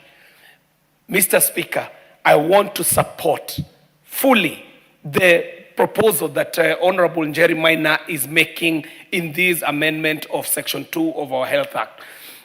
Mr. Speaker, there is also a perennial problem with our healthcare system in Kenya, where Kenyans are occasioned to a situation of double jeopardy, where a family has lost a loved one, and in addition to the loss of a loved one, they now have to again contend with bargaining and dealing with medical care providers so that they may be able to get the body of a lost loved one, for them to be able to inter the body or conduct the final rites. And Mr. Speaker, in these amendments that the Honorable Jerry Maina is proposing, I do see that she is proposing for us to make it an offense for public health care facilities to detain the body of a deceased person as a means of enforcing settlement of outstanding medical bills. Mr. Speaker, if this was the only amendment that she was proposing, I would have supported the bill totally. But I want to say that even the additional amendments that she's proposing are so useful. And in essence, Mr. Speaker, we have seen situations where families in their state of mourning are occasioned to a double jeopardy of again having to deal with financial offices in hospitals, Mr. Speaker, and the tragedy of it, as has been revealed with the enforcement of the new SHA regulations and laws that this House has passed. Mr. Speaker, we have been able to see the most amazing, and amazing here not in a spectacular way, in a saddening way, the most spectacular offenses in medical service providing institutions, where, Mr. Speaker, out of the SHA journey that we have walked so far, we are realizing that there are institutions that pretend to be offering medical services that have in their staff component more accountants than they even have medical practitioners. That there is an institution that will have employed 50 financial officers whereas they only have 3 or 4 medical doctors and a handful of nurses, Mr. Speaker. Meaning that this is not even a medical providing institution. It is actually a financial institution. And as such, Mr. Speaker, we end up coming into the problems that we see where the monies are put ahead or in front of, or given more value to life or even the feelings of families that are mourning, Mr. Speaker. Mr. Speaker, I do see a proposal that is here proposing that we should be able to resolve the problem of patients or their relatives having to pay medical fees prior to admission and treatment. Mr. Speaker, this is critical. The emergency unit of any hospital should live up to just that word, emergency unit. That, Mr. Speaker, before the admission of any patient, any processing that should happen should be the vitals, the medical vitals that are undertaken for the patient to be admitted. But, Mr. Speaker, today, in most of our medical institutions, we realize that instead of us having to go for the vitals of the patient, we go to seek for their ability to pay medical bills that cannot even be accounted for because this patient has not even received any medical assistance. So how are you able to weigh what it shall cost for this patient to be treated? Finally, Mr. Speaker, I do see a proposal here by the Honorable Njeri Maina that is seeking to better how we handle the release of bodies, Mr. Speaker, which in itself is a critical thing that speaks even to our traditions and our being as a people. And Mr. Speaker, it must be said at this point that medical institutions today have borrowed so heavily from financial institutions that they have even borrowed from our being as Africans, Mr. Speaker. That the African did have traditional doctors. They had a way of taking care of their sick. And Mr. Speaker, they were so careful that even what was given to that person who takes care of the patient was not a payment. It was actually an agreement that was made to appreciate the practitioner. However, today, a hospital is not any different from a bank.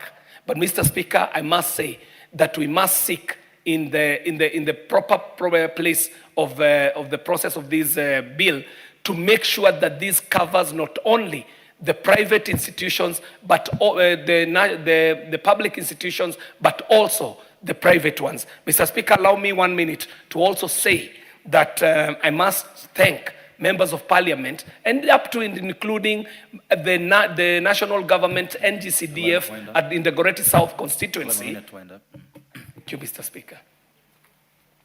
Mr. Speaker, I thank you. I was seeking this 1 minute to thank the members of parliament who were able to pass the laws that gave life to a new regime of management of health services and the payments of it, and also thank constituency development committees, up to and including the Dagoretti South NGCDF committee, who have been able to onboard very needy and most indigent cases of constituents who deserve cover under the share arrangement. And in Dagoretti South, I did see that the committee was able to onboard almost 1,190 constituents who are now under the cover. And I do understand that these are the most indigent and the most needy. Honorable Njeri, this is a good piece of legislation. We shall support you. Thank you very much, Mr. Speaker. Thank you. The Honorable Betty Sadagala, and thank you for your patience. Followed by the Honorable Nebat Murioki. Thank you, Mr. Speaker, for giving me this opportunity to also talk on this Health Amendment Bill 2024 by Honorable Jane Njeri Maina, MP for Kirinyaga County. This is a very important bill for us to amend, keeping in mind that it's touching on very sensitive issues, which includes medical and the care that is being accorded to the people who depart in this country. In fact, Mr. Speaker, it's very sad to notice that when somebody goes to hospital and it's an emergency case, somebody cannot be admitted because they have to pay admission fee, they have to bring in so many other things, complications, and this is an emergency case. Somebody has been brought in, maybe he's an accident victim, and he or she is not admitted because they have to pay admission fee. As Kenyans, every Kenyan has a right to medical attention. It beats the logic by denying such a wonderful or such a basic need that should be accorded to any Kenyan who is sick and any Kenyan who goes to hospital to seek for medical redress. I want to thank Jen Maina, Njeri Maina, for what she has done. She's given a whole explanation. She has done her research properly to ensure that none of both the patient and the hospital, none will complain. Mr. Speaker, it was sad one day there was an accident. We experienced an accident in Mbale, whereby we rushed a patient there who had gotten an accident. I was shocked. We were just running up and down and there was no way that person could be admitted.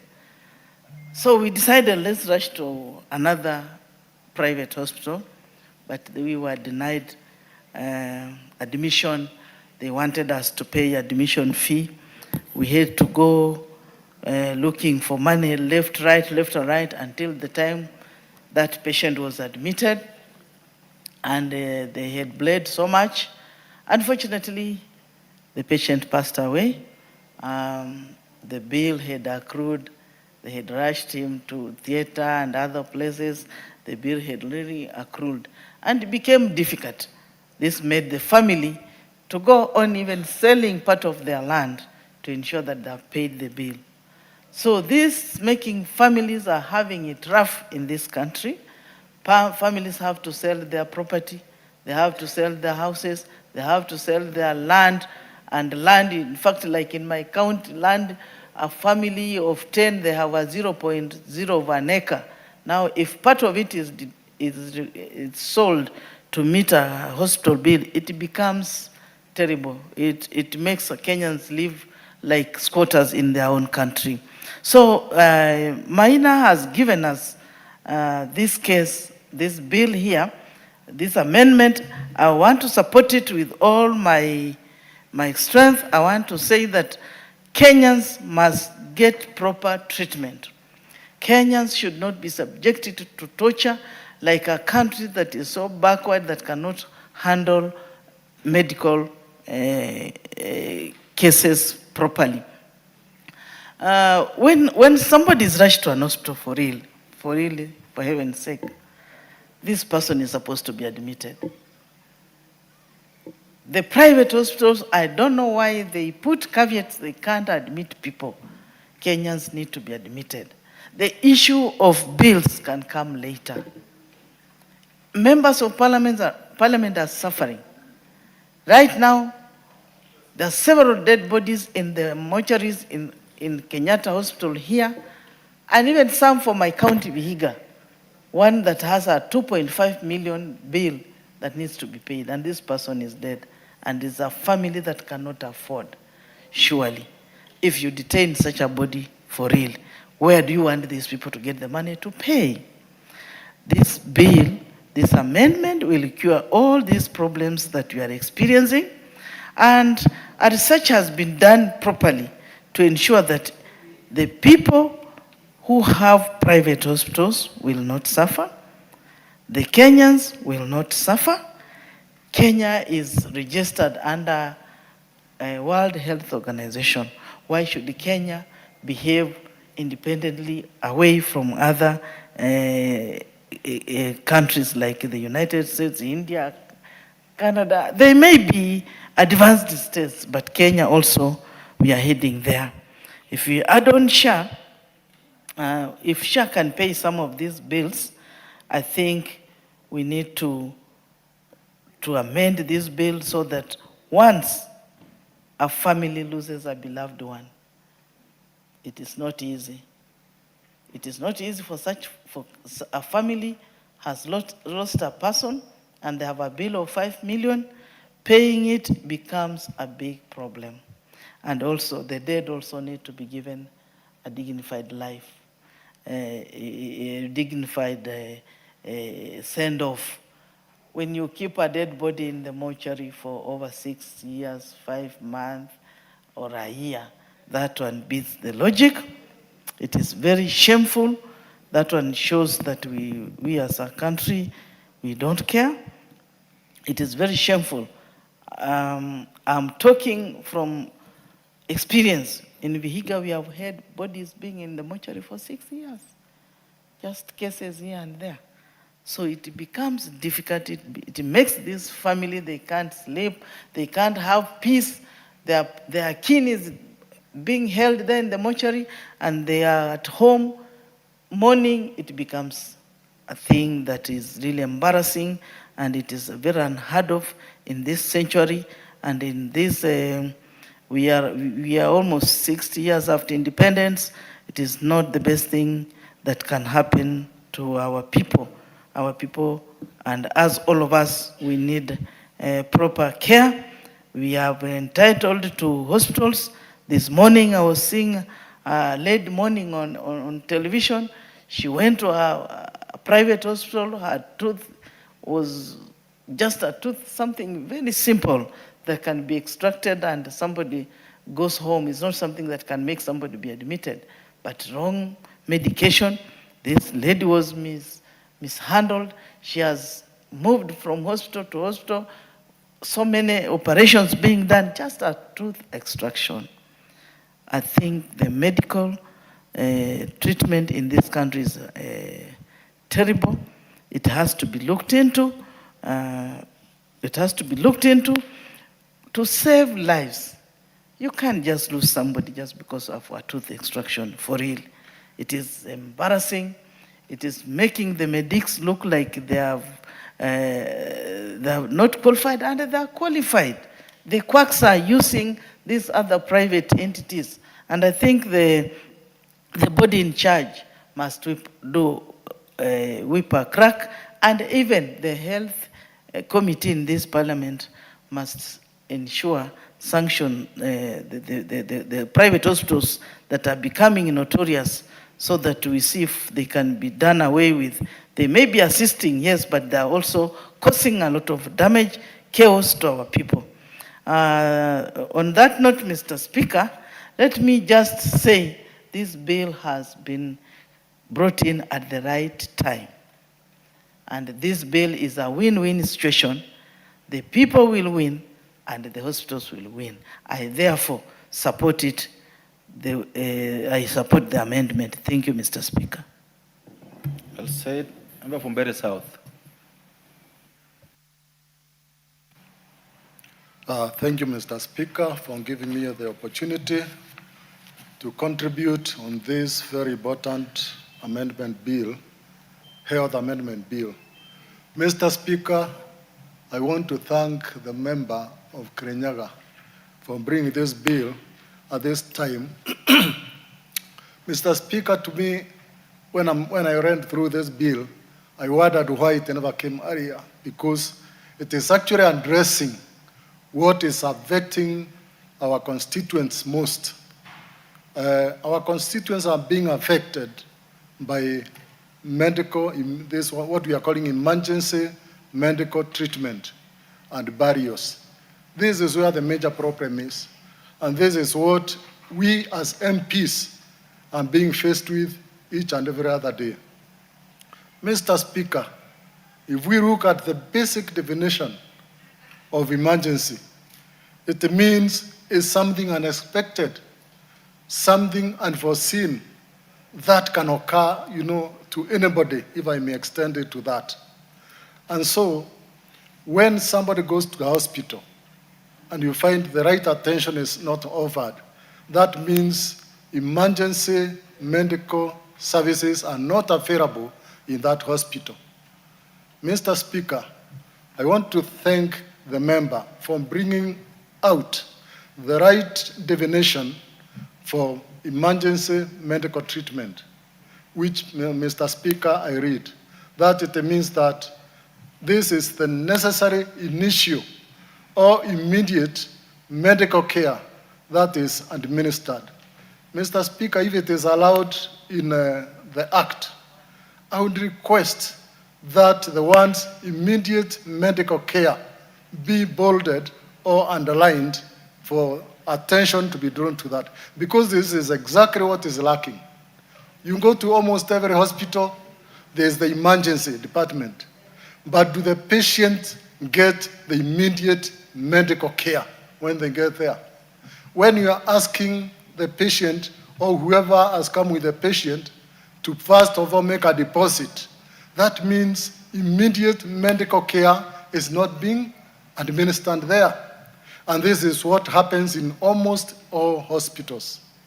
Mr. Speaker, I was in Aga Khan Hospital last week, and when I was being attended by the doctor just told me there is an emergency and he left me. I actually thanked that doctor because I was left and the doctor went to attend to another emergency case. And this is what we mean by immediate. It requires immediate attention. We have lost a lot of lives in this country because we don't get immediate medical care. Somebody comes to a hospital and you are losing breath, you can't breathe, and you find that person will be kept there.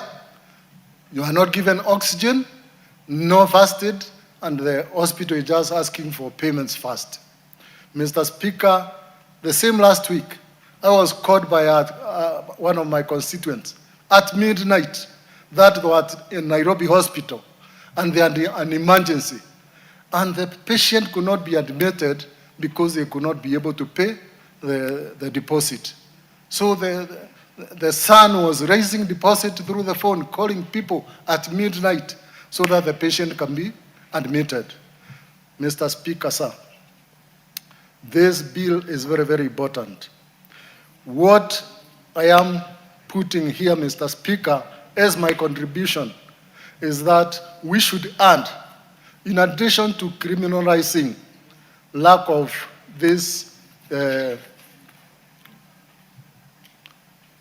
immediate, let me not call it immediate, let me call it, as we criminalize denial of emergency services, we should also criminalize delayed attendance to emergency services, Mr. Speaker.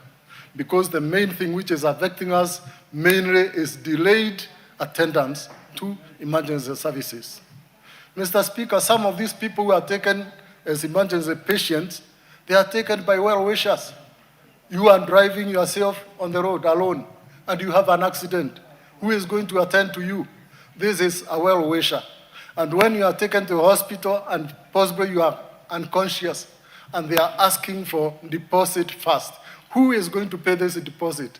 The very person who is unconscious, who requires immediate medical attention, is the one who is supposed to pay, because the well-wisher cannot be able to pay. He doesn't even know you. He's just trying to save life. Mr. Speaker, I think this bill, I'm saying it should have come much earlier because a lot of people have lost their lives. When we come to the poor in our community and they are made or subjected to paying these deposits first, Mr. Speaker, we are well aware that they are not able to pay. And because of that, they cannot get medical services. Life has no price. And if life was to given a price, it would be so high that none of us living would be able to pay the price of life. And because of that priceless tag on life, then we should treat saving life differently, that everybody should be concerned and be able to save life at whatever level. Mr. Speaker, for this bill to be applicable and properly, we should have emergency services at all levels in our hospitals, starting from the first level, level 1, 2, 3, up to the highest level. What am I saying here, Mr. Speaker? When it comes to emergency services, you don't have a choice. You go to the nearest medical facility. And that nearest medical facility should be able to address your situation until you are stable. Unless if it requires certain services like ICU, which may not be available at every level. And so, Mr. Speaker, we need to regulate this. All health facilities, they should be regulated as far as emergency medical care is concerned. These days, if you take just an injured patient to this level 1, level 2 dispensaries, you find even simple things like gloves to attend to the patient, they are not available. You are meant to go and buy them from the local market, from the chemists. Injections to make the patients maybe not have the pain as they are attended to. They are not available. This is why I'm requesting and putting it forward to you, Mr. Speaker, sir, that we should have a level of regulation whereby every health facility should be having what is required to attend to emergency services. In addition to that, Mr. Speaker, let also the charges be regulated for emergency services because the patient has got no choice. Let the emergency services be regulated to enable the patients to be stabilized so that they can make their own choices as to where they want to be attended thereafter. Or even the caregivers who are attending to these patients. So, Mr. Speaker, as we go through this bill, we need to bring in some level of regulation, regulating the health services which are to provide emergency services, and also regulating the charges so that the patients, when they are attended, now they are free to make their choices as to where they want to be attended. Mr. Speaker, when it comes now to the dead, it is really shocking and even shameful, if I may put it so. When somebody has been detained in hospital and you are dead, you don't know whether you are there, it's other people actually who are being tortured, not the dead person. It has been said here that there's no price for a dead body. So even if you detain it, if we were to be inhuman, we would just say, kana hiyo, stay with it. Because it has got no value. So when we criminalize this, we are only saving the torture and agony to the owners or to the relatives of the dead person. Mr. Speaker, actually when I was coming here, there is a barrier in my constituency which has been postponed this day, this morning, because they are not able to get the body, because they cannot pay the bills. Mr. Speaker, I support this bill. I have run out of time. I support this bill, and I feel we should all support it so that our people should stop suffering. They should get emergency services as required, and should it come that God has called one to heaven, then they should put to rest at the right time. Thank you, Mr. Speaker, sir. Thank you. The Honorable Member for Narok North, who of the member for Kipipiri. Thank you, Mr. Speaker, for giving me this opportunity to support the Health Amendment Bill 2024. And before I contribute, I think I need to thank Honorable Njeri, MP Kirinyaga, for this articulate amendment bill that is before us. And it has come at the right time because the issues that were in the amendment bill were addressing detainment of bodies and also the emergencies. And if you want to see what the two issues are, just visit one of the referral hospitals. When you visit these referral hospitals, the first thing you see is patients that come seeking for help because of the emergencies that they have come across. And when you look at these patients, everybody is crying at its own corner and nobody is attending them. One, because there are no facilities. Because in order to provide health services, facilities must be stocked with drugs, equipment, and health personnel. And all these three issues lack at the referral hospitals. And it's unfortunate because health in Kenya is a devolved function. And I think these functions were devolved when people were not ready. Because health is so critical that it needs a lot of attention. But what we see is different from what we thought we were going to get. Because the facilities, the referrals have facilities, and the county governments are not ready to do what we wanted them to do, or Kenyans are waiting for. Because when you talk about dead bodies, yes, you will see that most of the referral hospitals or the health facilities that we have in our constituencies, some of them, people are looking for money, then they don't care about the situation of the patients or the dead ones. They will look for money, and if you cannot pay it, then you are forced to remove the body to where you want to take it, even before you are ready to bury the body. These are issues that we have come across. Last week I had an issue like that one in my constituency, where the family was not ready to bury their relative because they didn't have money. And here, where the body was charging every day money, additional money, and at the end of it all, the parents or the relatives must pay the hospital or they pay the mortuary before they remove the body. So we had to do a fundraising to remove the body from where it was to another facility to give the relatives time to prepare for the burial. Then I think when you look at that, the torture that was there made me involve myself there to help the relatives so that they could bury their relative the way they wanted it, or give the relative a well demanding and needing and what makes them happy to make sure that they bury their relative the way they wanted it to be.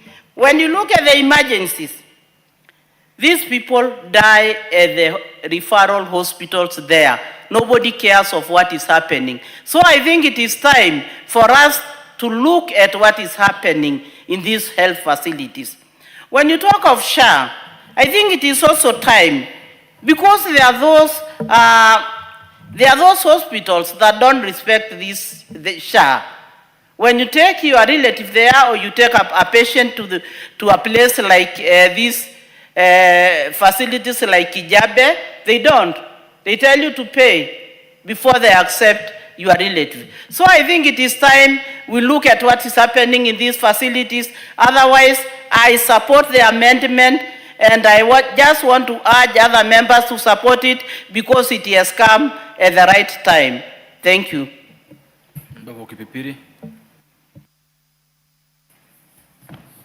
Thank you, Honorable Speaker. I start to support my small sister, Gacheri Gaito, for this very good bill, and I wish to say that it is a time in time.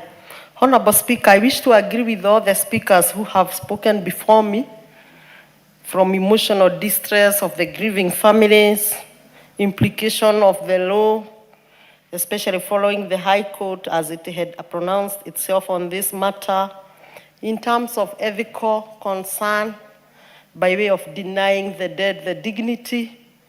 And I may not want to repeat all that because I'm in agreement with all my colleagues. But Honorable Speaker, I wish as a House, we look at this bill from another angle, Maybe this bill is calling us as a nation to come and consider how to make healthcare affordable.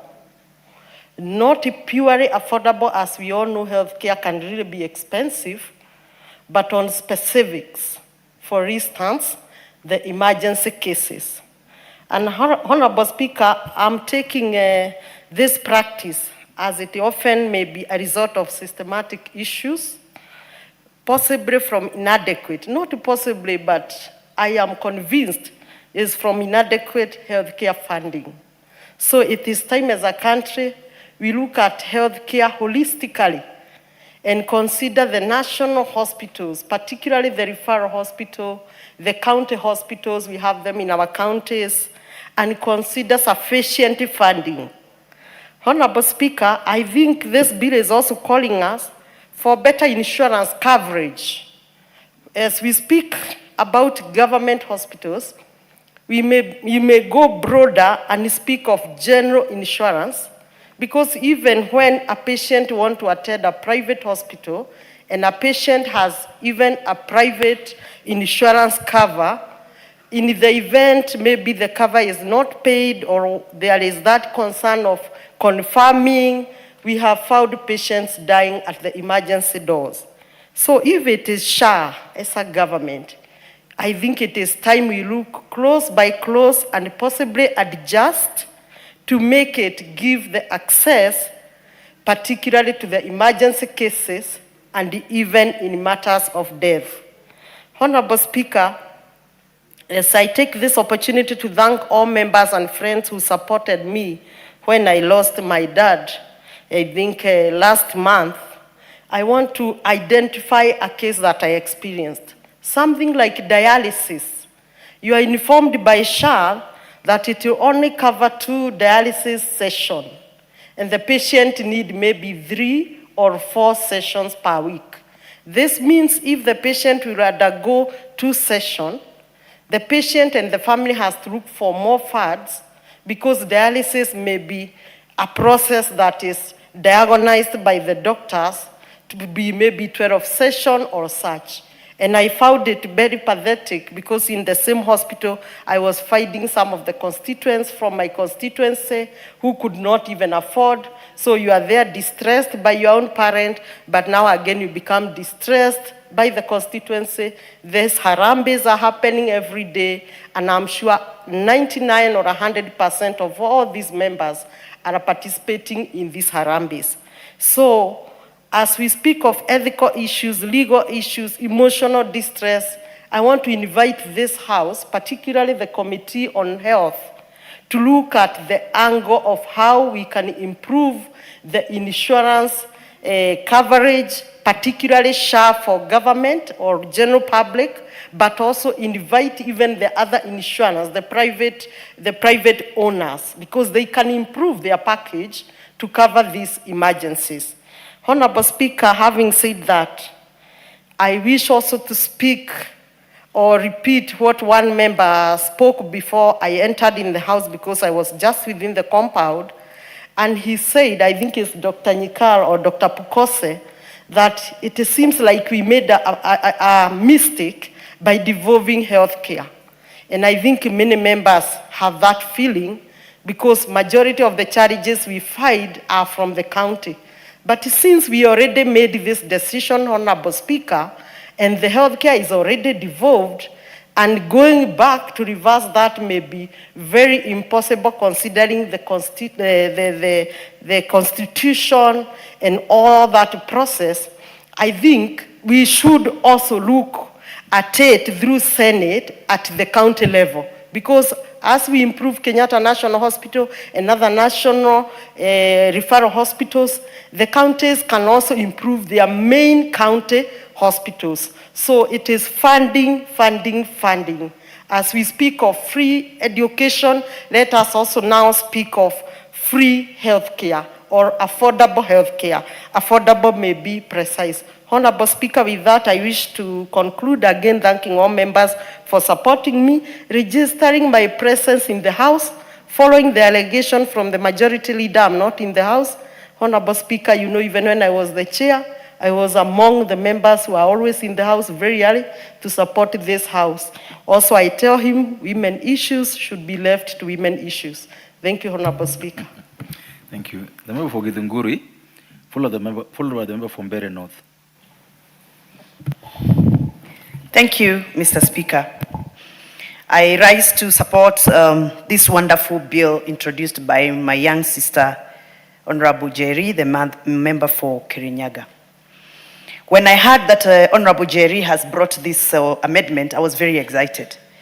And she knows that I had lobbied her earlier to support me on my geriatric bill that was speaking to matters maternity health care, and more specifically on issues geriatric. Mr. Speaker, I was here earlier and I stepped out and I had to come back because I needed to register my, sorry, Speaker. What is geriatric? Geriatric is matters to do with childbirth. Matters to do with childbirth. And I came back because I really wanted to put my voice on this issue. I have been very, very vocal on matters maternity health care, Mr. Speaker. And it pains me when I see a hospital facility refusing to admit a mother in labor, knowing very well that babies cannot wait. Babies cannot wait for an excuse to look for deposit for a hospital bed. They cannot wait for a doctor to be called on call. Babies cannot wait for anybody to raise a logbook, a title deed, or anything else that they're asking as security in our hospitals. Mr. Speaker, the many times I've received distress calls from mothers who have been abandoned at the reception of hospitals, both public and private, is alarming in this country.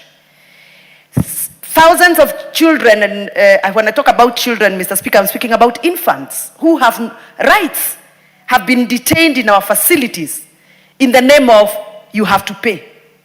So I keep asking, when you retain an infant, a three-day-old infant in a hospital, what is the intention? To sell the baby and recover the money? Why should they retain babies, newborns in hospitals? When you retain a dead body, what is the intention? What do you expect to get? Sell the dead body and get the money?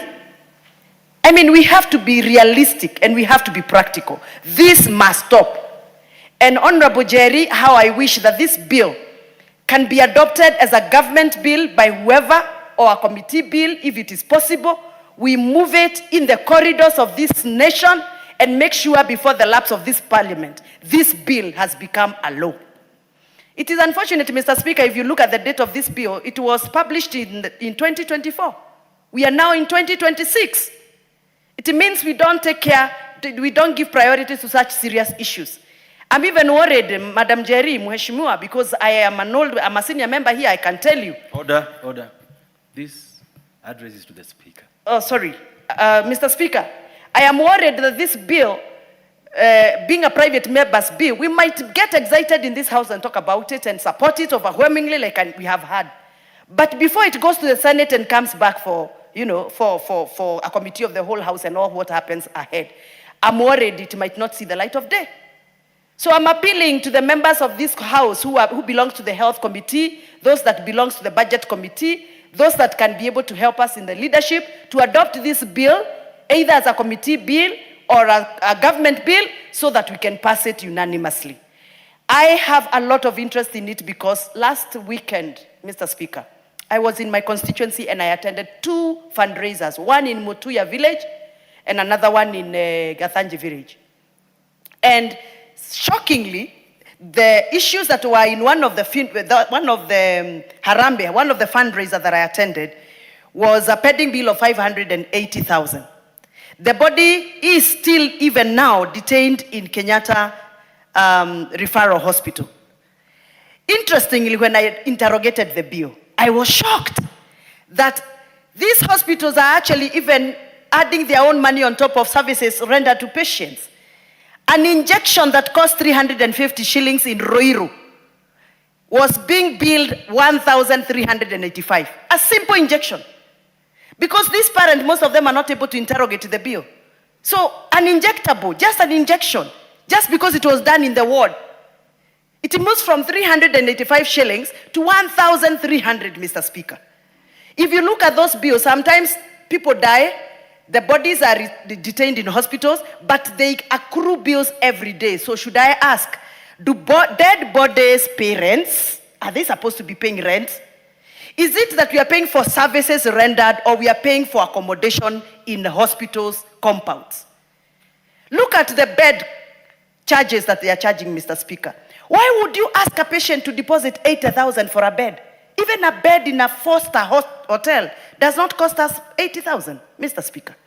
So I think this is a very serious bill, and I think we need to do something to make sure that it passes as soon as possible. And Honorable Jerry has done her part, and we support her irrespective of the political positions, because this bill is not Honorable Jerry Miner's bill, it's a Kenyan bill. I stand to support it. Thank you. Is it Wamudende or Mudende? This is your chance, sir. Thank you, Mr. Speaker. I also rise to support, and to many members who sometimes call me Njeri. Njeri is a lady, and I'm Jeru. Yeah, I get that sometimes, especially from other parts of Kenya. I rise to support the honorable member. This is a very good bill. And listening to the conversations, we agree that healthcare needs to be relooked. We have a situation where we have been focusing so much on the curative aspect of healthcare, ignoring the preventive aspect. So our healthcare is really expensive. We've been funding healthcare, but the money is not going, has been going to curing the sick. That's the curative part. And this is quite expensive. It's just now that government is introducing preventive healthcare model by engaging even community health promoters, that the benefits may come much later. Now to the bill, it's really timely. We need to stop this. I must say, I had members say dead bodies have no value. Indeed, they have to the bereaved, maybe to the hospital, no. But we have to respect the dead. We have to have compassion for the bereaved families. And it's really a bad situation to put relatives who are mourning, instead of allowing them to continue mourning and get closure through even a burial process, as is our custom, you hold the body. And this is really not right. Now, I think we should also look at what pushes these hospitals to hold the dead bodies. I will not defend these hospitals, but we need to look at that. What compels them to do this? How can we assist so that, like some members were proposing, is there a way we can have a proposal that is, like even installment payments that can be guaranteed so that these hospitals do not resort to that? The other thing, as members, we encouraged our constituents, our people, to register for SHA. I heard a member here say that as civil servants, we pay monthly, and for hustlers, they have a one-off pay. It's not correct. Actually, the president launched Lipa SHA Pole Pole. That is for hustlers. So we are continually giving wrong information to the members of the public. We do not have a very robust social health care scheme, and then we end up with the challenge that brought the spirit to this bill, which is very important. But as members, let us encourage our people to register for SHA. In fact, for me, just now, I responded to a message, a distress call, and the first question I always ask, in Bere North, have you paid for SHA? I'd rather help you pay for SHA than pay a big hospital bill later. The other thing is on doctors' charges. I know it's a really emotive issue, and unfortunately, as doctors become better, with the more experience, they end up charging more. And I think it's more of a willing buyer, willing seller, or willing healthcare provider. and willing service recipient. So I would want us to be careful when we discuss doctors' charges, because we may kill innovation. There are some doctors we pay for medical conferences to be updated. They want to give you the best healthcare, and they will not charge you the same as the same doctor who since graduation maybe has not gone to update. Although I must thank KMPDC, because they have CPD points, they have CMEs to encourage doctors to go for that. So I want to urge this House to consider really funding healthcare. I know it's devolved, but we need to fund our healthcare so that even as we talk of waiving bills, then we have a recourse for these institutions, because they will waive bills. Again, patients will go for healthcare for emergency, requiring emergency service, and the hospital says we have no gloves, we just have a doctor, and the doctor cannot really respond without the tools of trade. So we have to look at a way where we package this to protect the patient, to protect the dignity of dead bodies, and also protect these institutions. I support this bill, and I want to encourage us, because this conversation is really, most members I can see have had an input on this, and we want our healthcare to be the best, and I can say we have a good, as government, government is putting measures to ensure that we get there. Even the referral system, whereby, like in my constituency, I encourage a patient. Even just the other day, a patient came to me. They had a tumor. I told them the best thing for you to do, you have SHA, go to your dispensary, follow the referral system. When you follow the referral system, SHA takes care of your bills. But what some patients do, they go to the referral institution, and that's why you have cases where patients will tell you, SHA is paying this amount and I have to foot the other bill. So we really need to educate the public, and that's our role, so that SHA succeeds. It is in our interest. We are carrying so many burdens. I'm just new in this House. I can imagine what you have gone through. There are two members of parliament who are here for a longer time, even 2-3 terms. If you are shouldering all these bills that I've encountered in the few months after election, I really say we need to support SHA so that some of these issues can be addressed.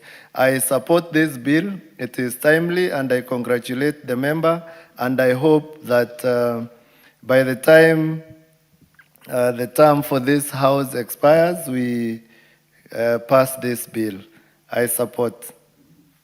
Member for Kericho, who over the member for the Honorable Jane Kiara.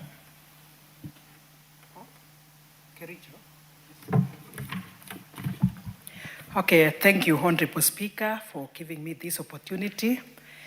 And Honorable Speaker, on the onset, I want to support this very, very important bill. That is the Health Amendment Bill of 2024 by my colleague and my friend, Honorable Njeri Maina. Thank you for bringing this very, very important amendment. And even before I talk about the bill, I want to thank the member who has just spoken. And I want to thank him. As much as he's saying he's new in the House, he has actually added value. And it is not only for the first timers or those who have been here for long who feel so much about the bill, about the issues of paying for our constituents. It is all of us who feel for the same.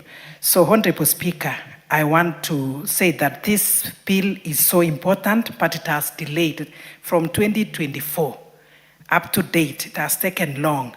As much as, and we appreciate the fact that it has been a process, and especially the SHA, changing from NHIF to the SHA, which addresses quite a number of issues. There's still this gap that we have here, and I am so happy that this bill is addressing the issue of prepayment before emergency medical treatment is provided. Honorable Speaker, I'm saying this because we actually have so many people who lose their lives, maybe in a scene of accident, and mothers who go to deliver and they are not attended. Some of them in the emergency, some in the scene, and others in the emergency area because they are waiting for the pill to be put. And it is very, very sad that lives are lost, yet we are supposed to save lives. And Honorable Speaker, you will also realize that many of these, the patients who go through this process or who actually serve at this come from humble background. The only thing they have is a piece of land, especially from where I come from in Kericho. But this piece of land is not even in their names. The title goes to even 4 generations behind. Now, who is this now? The Honorable Osero. Is that you?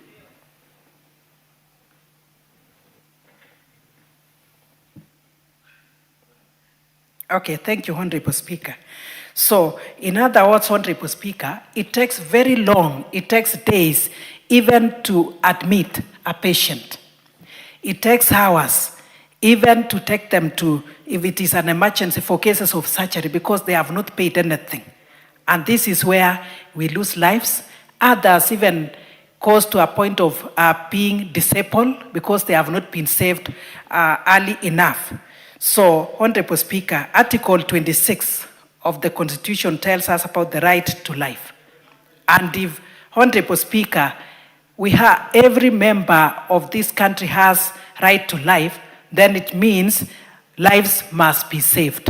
And this bill is actually sorting that one out. And Honorable Speaker, it is also very, very important to note that this bill addresses the issue of it restores dignity even in death. I'm saying this especially when it is addressing the issue of dead bodies being retained in hospitals. Mr. Speaker, this has affected me personally, and especially cases where we are asked to go for fundraisings. We raise money. I remember last year in one of the wards, Kapsoit ward, I attended a fundraiser, and members of the community did fundraisings for many, many months, and they were not able to raise 6 million. And then, Honorable Speaker, this mom was retained in hospital for days and days. We did fundraisings. I had to go around ministries asking our PSS, our CSS to help. So it is very frustrating. It is also affecting families. It is shameful.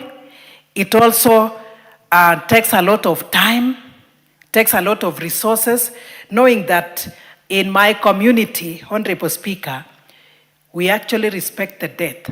So if they stay for even 4 months, nobody will go to work. Nobody will go to the farm, especially the immediate family members. They have to stay around until the death is buried. So it is actually something that has affected many.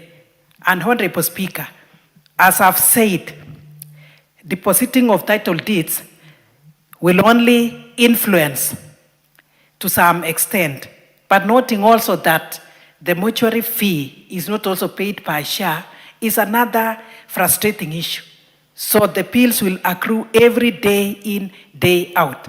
And it is not only affecting the family members, the community is affected because nobody would actually feel lifted or free until the dead are buried, Honorable Speaker. So in this case, I want to appreciate this bill and say that it is important to have these amendments done so that even the dead are buried honorably, time is also of essence. It is also important to know that even hospitals will have their rights preserved. Honorable Speaker, as I say this, I want to also put across this point that health being devolved, our counties must do something, and especially in cases of providing medical attention and medical services, and especially equipping the ICUs. This is where we have issues. Equipments should be provided, drugs should be provided, and especially in the level 4, 5, and 6 where necessary. Otherwise, we are losing lives. Mothers have also lost their babies because of the emergency CS that is not done. The doctors also need a fee. And Honorable Speaker, you can't tell our people that you cannot afford to go to a private hospital, and therefore, can you go to the public? Because they are so concerned, they want to save their loved one, and they are not able to pay.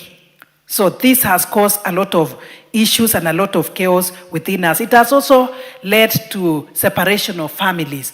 A mother feels maybe the father of this child or whoever is not actually doing enough, yet in the real sense they are not able to do. So I want to support this bill and say that it should move as fast as possible.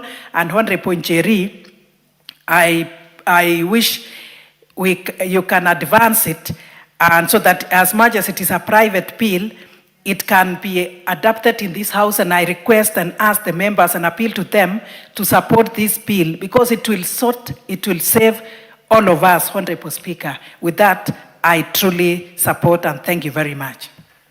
Member for Naivasha.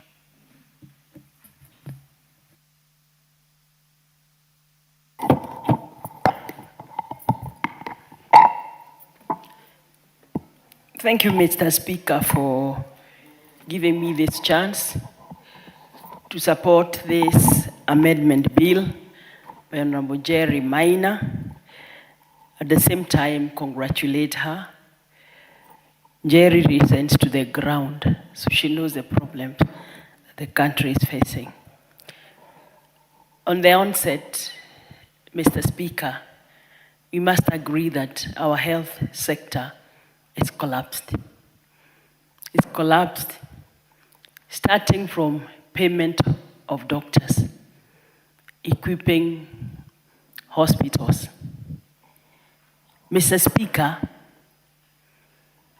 we may pass this bill, but as long as the hospitals are not equipped, the doctors are on the streets demonstrating because they have not been paid, we must first and foremost think where the rain started beating us. I've heard members talking about SHA. I still believe SHA is not working. Yes, they have to deposit 6,000 for 1 year. Honorable Amuden, they're telling us that the president said that you can pay pole pole.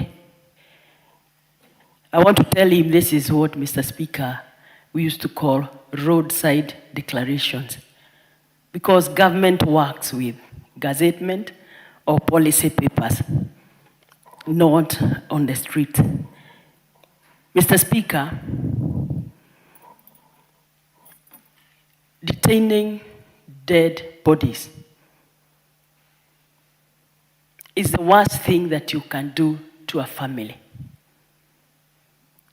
Mr. Speaker, I know there is a body that was detained in KU for 7 months from my constituency for a very poor family to pay 9 million. They raised funds. It was never enough, not once, not twice. Eventually, Mr. Speaker, I wrote to the CEO, I'm not a family member. I told them, bury that body. I don't have the consent of the family, but it was so painful. Eventually, the body was released when they realized there was no money, more money coming. Mr. Speaker, there was another one. They had done 3 harambes, and the money was not enough, and their title was in the hospital.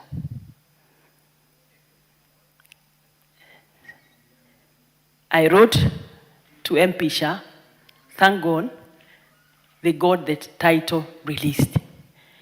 So if it is not flowing, somebody has to step in to get things to work. We must agree that we have a problem. Members of this parliament, we are all doing those harambes and we have done them for the longest.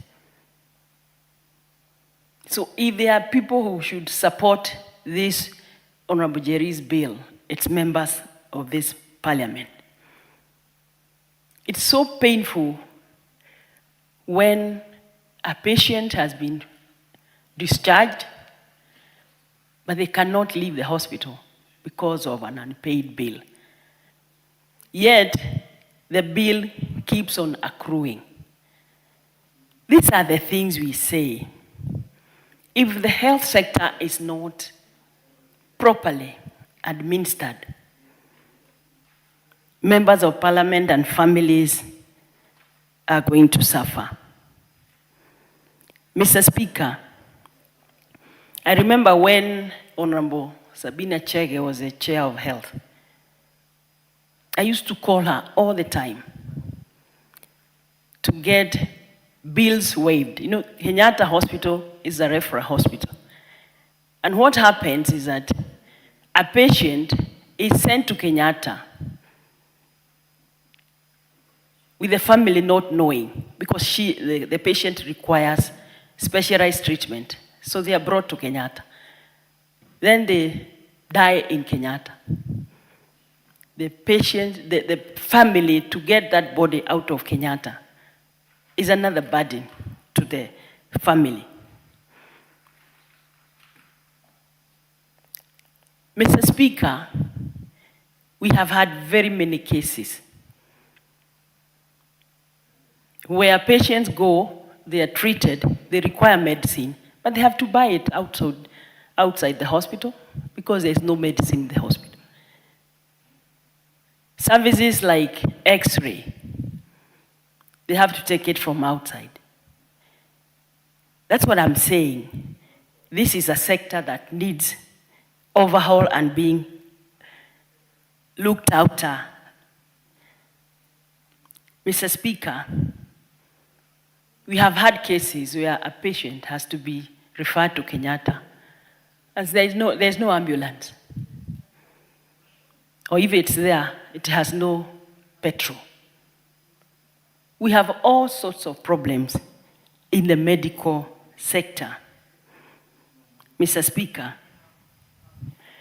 emergency. Sometimes there's nothing these doctors can do because there are no equipment. A patient has come, they need this item, they don't have them. So that's what I'm saying. We need to overhaul the health sector. Pay the doctors well, equip the hospitals, so that an emergency is an emergency and it can be treated as such.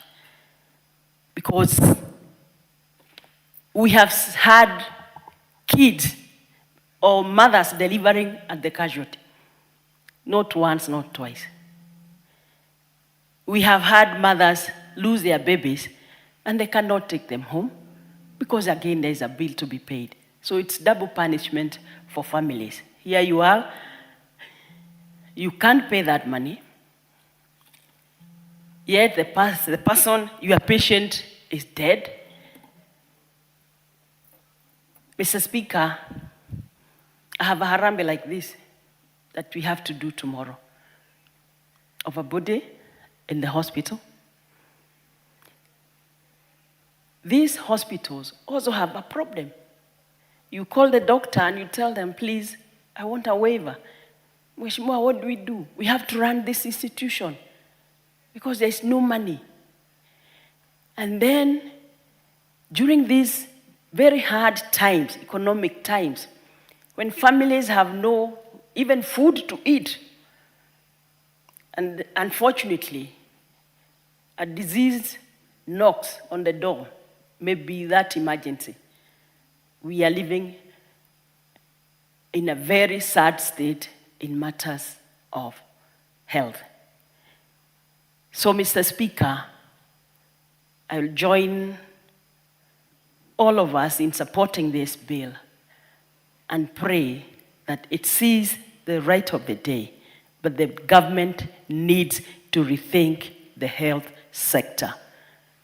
Pay doctors well, equip hospitals, and do what it has to do. Thank you, Mr. Speaker. Member for Gunja, followed by member for Funyula.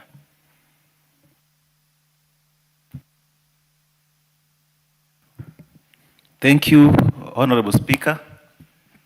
Honorable Speaker, thank you for allowing me also to air my voice on this bill, the Health Amendment Bill 2024.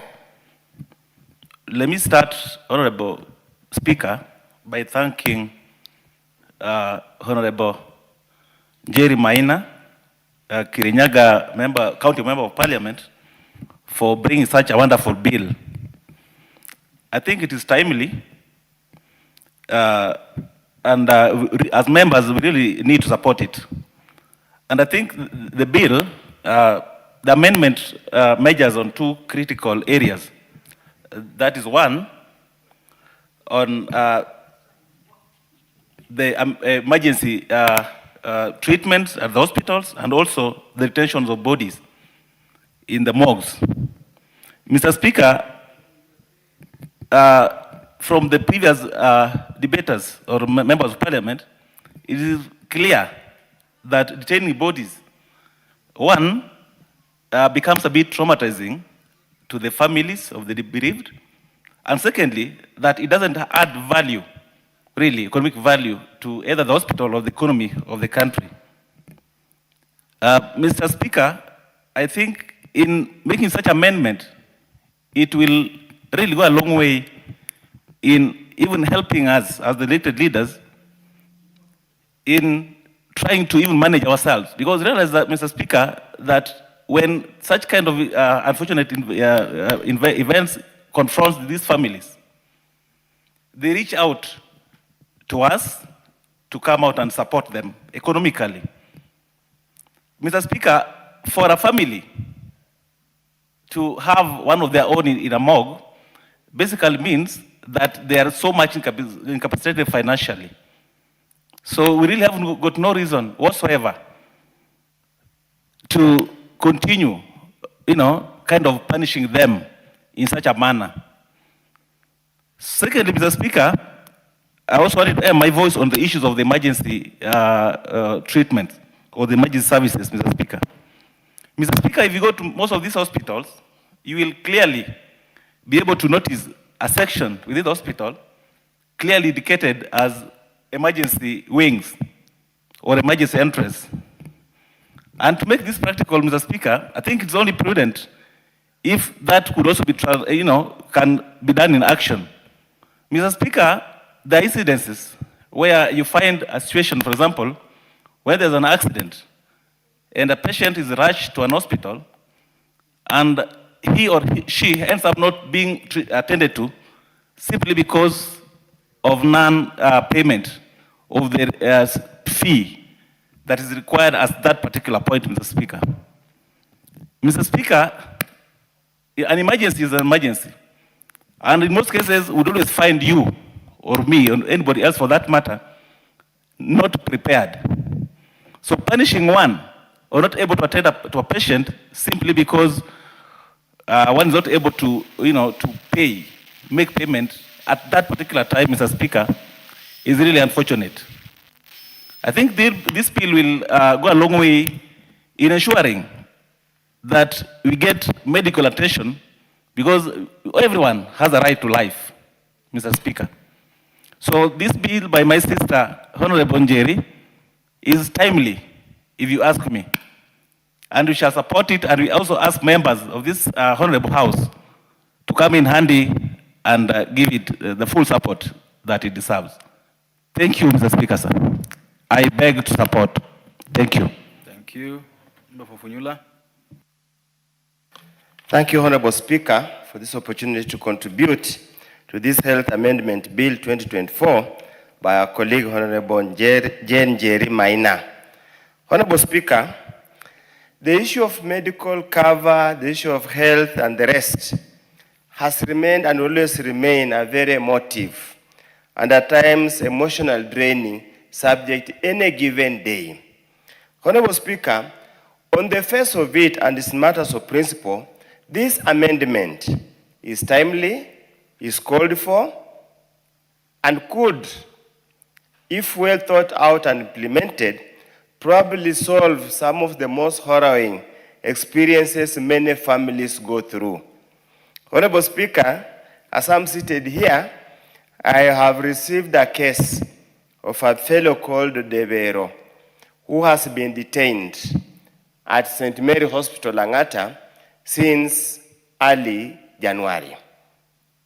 Because of a bill, now it stands at 300 and something. The family has raised 200 and something. Unfortunately, by the time he was being admitted, he had not yet paid for SHA. He has been detained, and actually, as a result of detention, he has contracted other illness, compounding the problem that's already compounded. Honorable Speaker, unfortunately, this bill might just be peppering on the underlying issues in the health sector in this country. Because, one, hospitals detain bodies as alien, but many of you, the lawyers, have said a dead body is of no value. They do so because they have spent money to treat that particular patient. Unfortunately, the treatment, so we need to look at it from this other side. Secondly, hospitals refuse to admit patients under emergency cases because it will cost them money to treat that patient, and without any deposit or a form of payment, it brings this issue. And that's why I'm saying the bill is well-intentioned, but the elephant lies elsewhere. Honorable Speaker, when you were replacing NHIF, when SHA was rammed through our throat here, it was touted as if it's the panacea, the all-time solution to all problems in the medical sector. We were told there is an emergency medical fund, that if you are faced with an emergency, the emergency fund will step in and get you treated. We were told there is universal health care for those indigent who cannot afford, that the government called Kenya will pay for them so they get medical insurance cover. Lest do we know that it was all a pack of lies, and that's why it has to force the young lady to come with a bill here, knowing very well that it has got a challenge in implementing. Honorable Speaker, and probably it's out of that fear that she has restricted this bill to public sector players. And me and you, Honorable Speaker, we know very, very well the public hospitals that you see dotting all over this country is just hospitals by the name. That's just a mere shell. When you have a proper emergency, a serious emergency, I can assure you, Honorable Speaker, you will unlikely to get that treatment in the local county government hospitals. They do not have the facility, they don't have the personnel. The personnel who are there are so demotivated, they really have no business in saving lives. Honorable Speaker, what's going to happen? An emergency patient will rush to hospital. Whom we will find? Will not even find a clinical officer. We'll probably get a public health officer who has been left in the corridors to take records, or a records officer.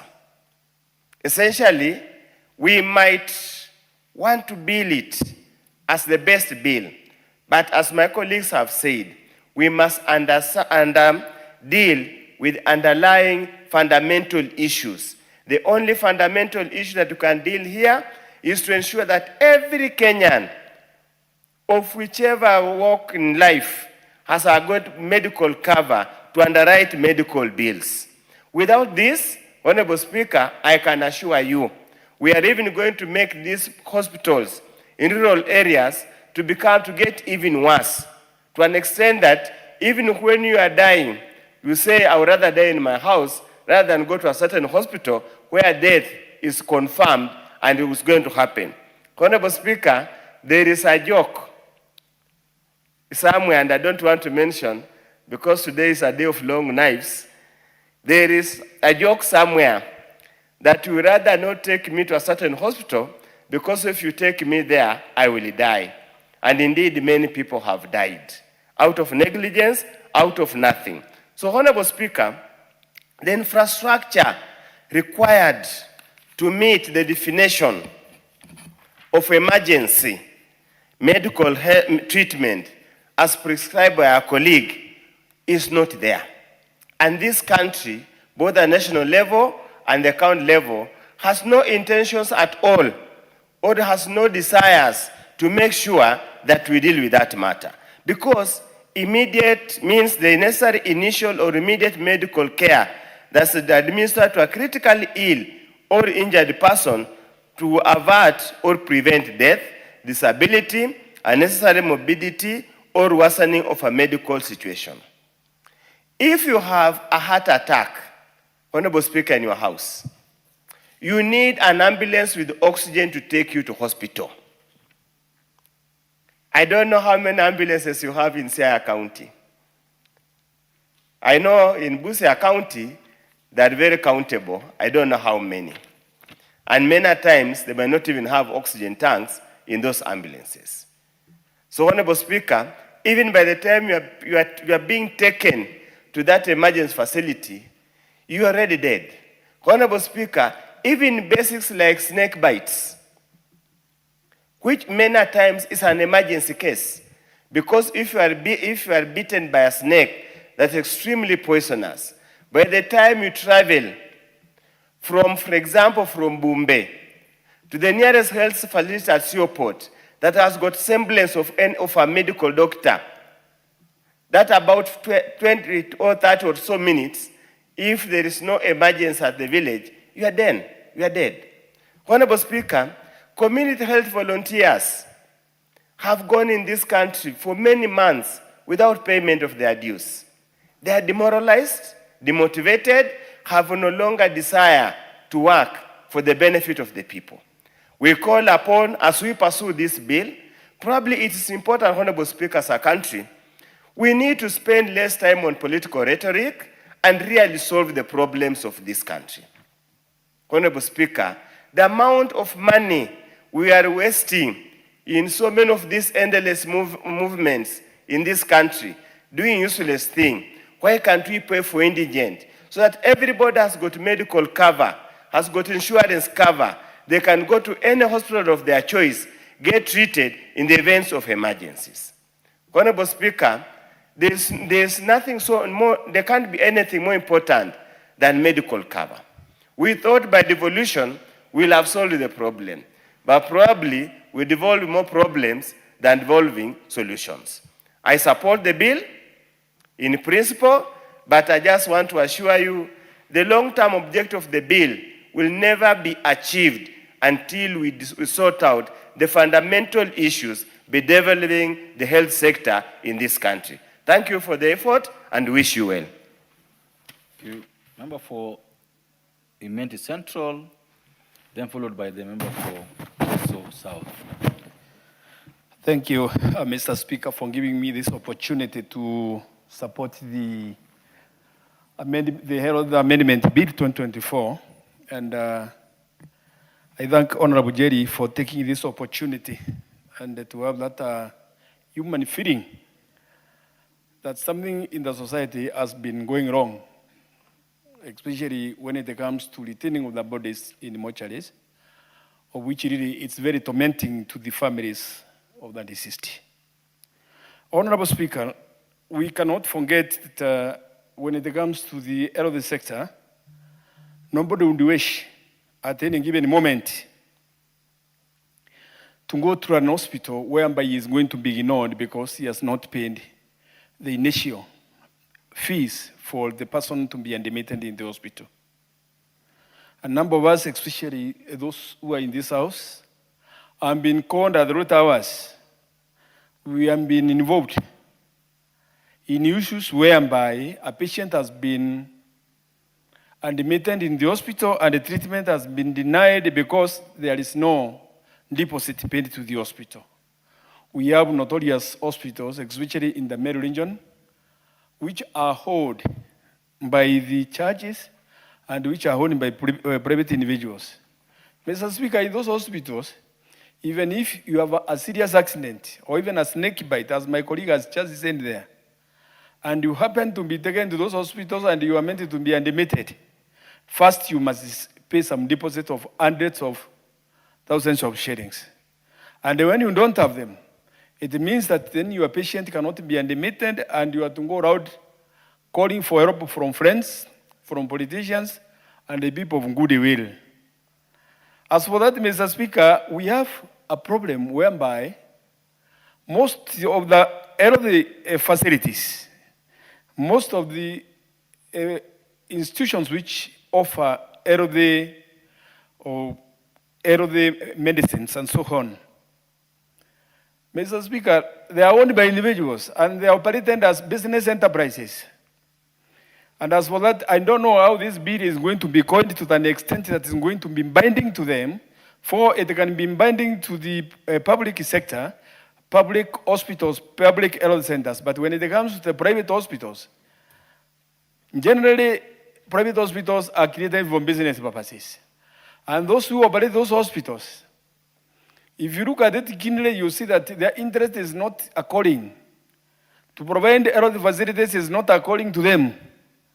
It's just for purposes of making profit. And Mr. Speaker, that's why they insist on having deposits before treating somebody.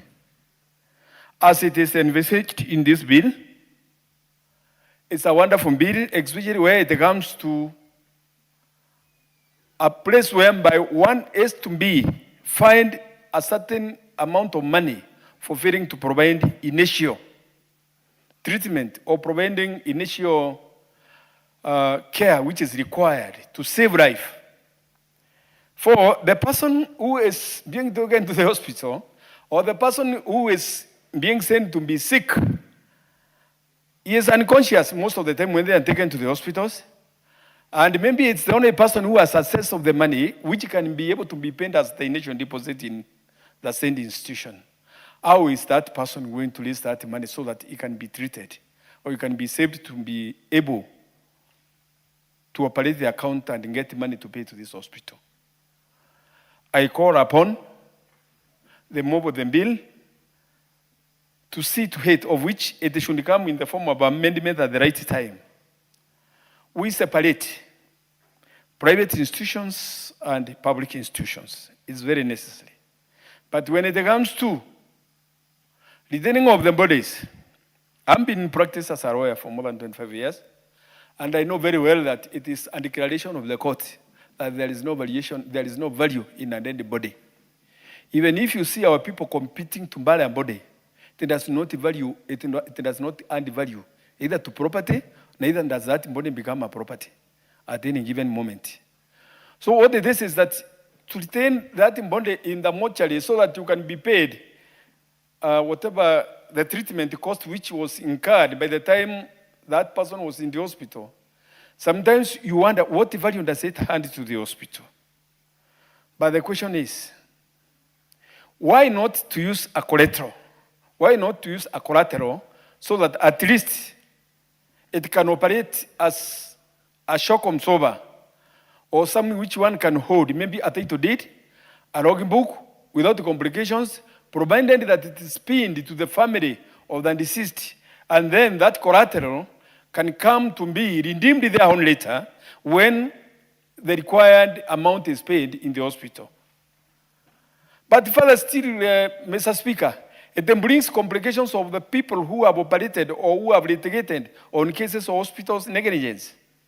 For sometimes an hospital becomes negligent, it treats somebody in a bad way, or it operates on somebody and out of the negligence of the doctor. Like a doctor whom we were told that he was operating on a lady, cesarean birth. And he remembered that he had left friends in the bar. He left the patient on the operating table, went to finish the task he was taking, and by the time he came back to the theater, he found that the lady was dead, and the child who was meant to be born was dead. That patient was retained in the hospital because the hospital wanted to be paid their fees. Yet it was the hospital which was negligent. So there is a lot which there are intricate issues which are meant to be addressed in this LD bill, especially when it comes to the retaining of the bodies, because if it happens that it's the hospital which was negligent and it caused the death of a patient, yet the hospital will retain that body until you pay, then it costs a lot to be considered. For at the end of the day, this hospital, unless it is taken to the court through a legal procedure to compensate the family, is going to be a beneficiary of the crime which it has committed by having a doctor who is negligent, having the patient die, and then at the end of the day, being paid for the crime which it has committed. And you know how long it takes in the court corridors to have a compensation of a patient who has been admitted, taking into account that the witnesses are going to be other doctors. So, Mr. Speaker, I support this bill to an extent that on the principle that there is no value in the dead body, even if it's kept in the hospital. Our people are to be informed that even if a body is buried in the hospital, if the hospital refuses to release it, there is no value in the same. I therefore support the bill. Thank you, Mr. Speaker. Before you sit down, I've heard this a lot, and we're coming to the end of this discussion. Yes, Speaker. I've heard this since I sat here, that there's no value in a dead body. Yes. So why are we struggling to get them buried? Because there's cultural value. Speaker, it's the law. Order. It's the law which has been declared by the High Court and the Court of Appeal. Order. It's only the Supreme Court which I have not heard it clearing the same. Order. But order. I'm just asking this. I'm not finished. So why are we struggling to get these bodies buried?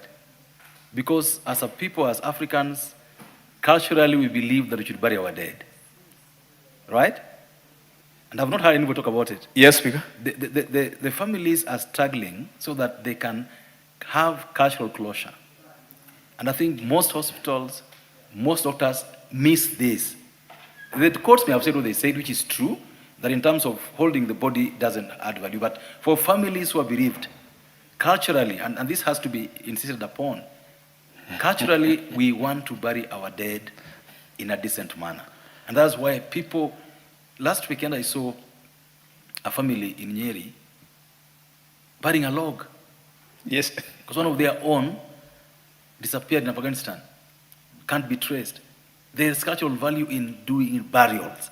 And I think this is what is missing all through. I think I've had almost 30, 40 submissions.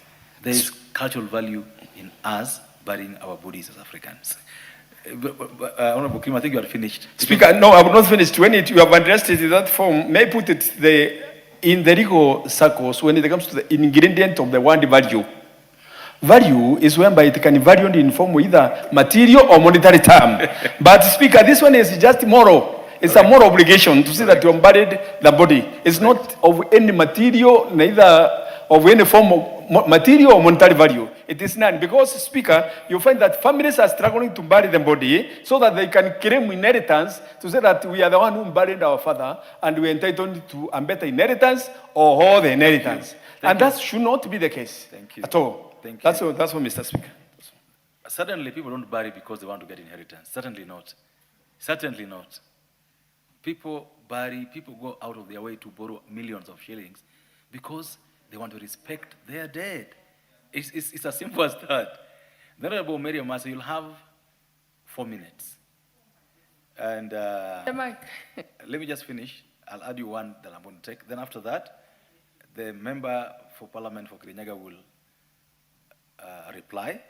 And during her reply, she may, give a minute or two to the Honorable Nyakundi and the Honorable Ikiara, who has sat all through this afternoon and didn't only put her card 4 minutes ago. The Honorable, you must go ahead. Thank you, Honorable Speaker, for the opportunity. I think from the onset, I want to congratulate my sister, Honorable Njeri Maina, for this very well-thought bill that is before us. Honorable Speaker, this bill seeks to give constitutional teeth, legislative teeth to the Constitution, the right to emergency health care, and also to safeguard the dignity of the dead, as provided for in Article 43(2) for the right to emergency and 28 for the dignity, safeguarding the dignity. Honorable Speaker, from the onset, I want to say that, to echo what other leaders have already said here, that everyone has a right to emergency medical care, regardless of their financial status.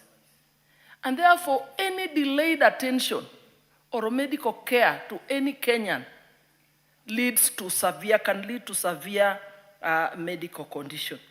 Having said that, Honorable Speaker, I have seen women die while giving birth, giving life, resulting from delayed attention.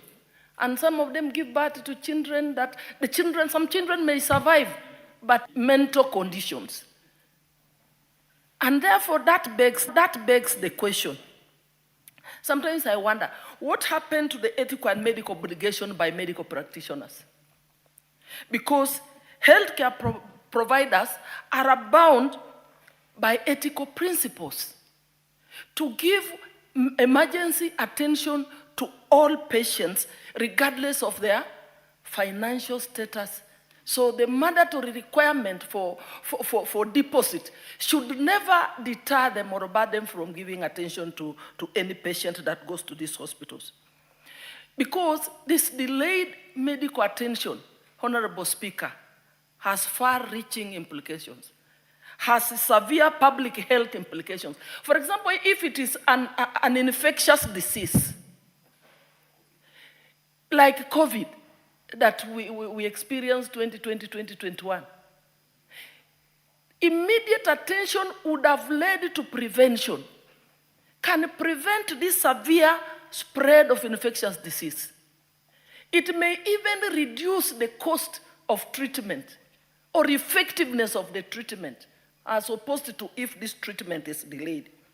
So timely treatment or attention, Honorable Speaker, cannot be gainsaid. Thirdly, Honorable Speaker, we know that it is a government responsibility to ensure there is access to health care to all Kenyans. And I want to first applaud the government for the introduction of the SHARE program. Just the other day, we had a meeting and we were briefed on how it is being improved. But we must also emphasize that there is need to resource the hospitals and improve them so that we have this quality health care to all our people. And as I conclude, detaining patients, it's not just detaining bodies. It's not only detaining bodies. Honorable Njeri should have added even detaining patients. I've had to deal with cases of detained patients in my constituency.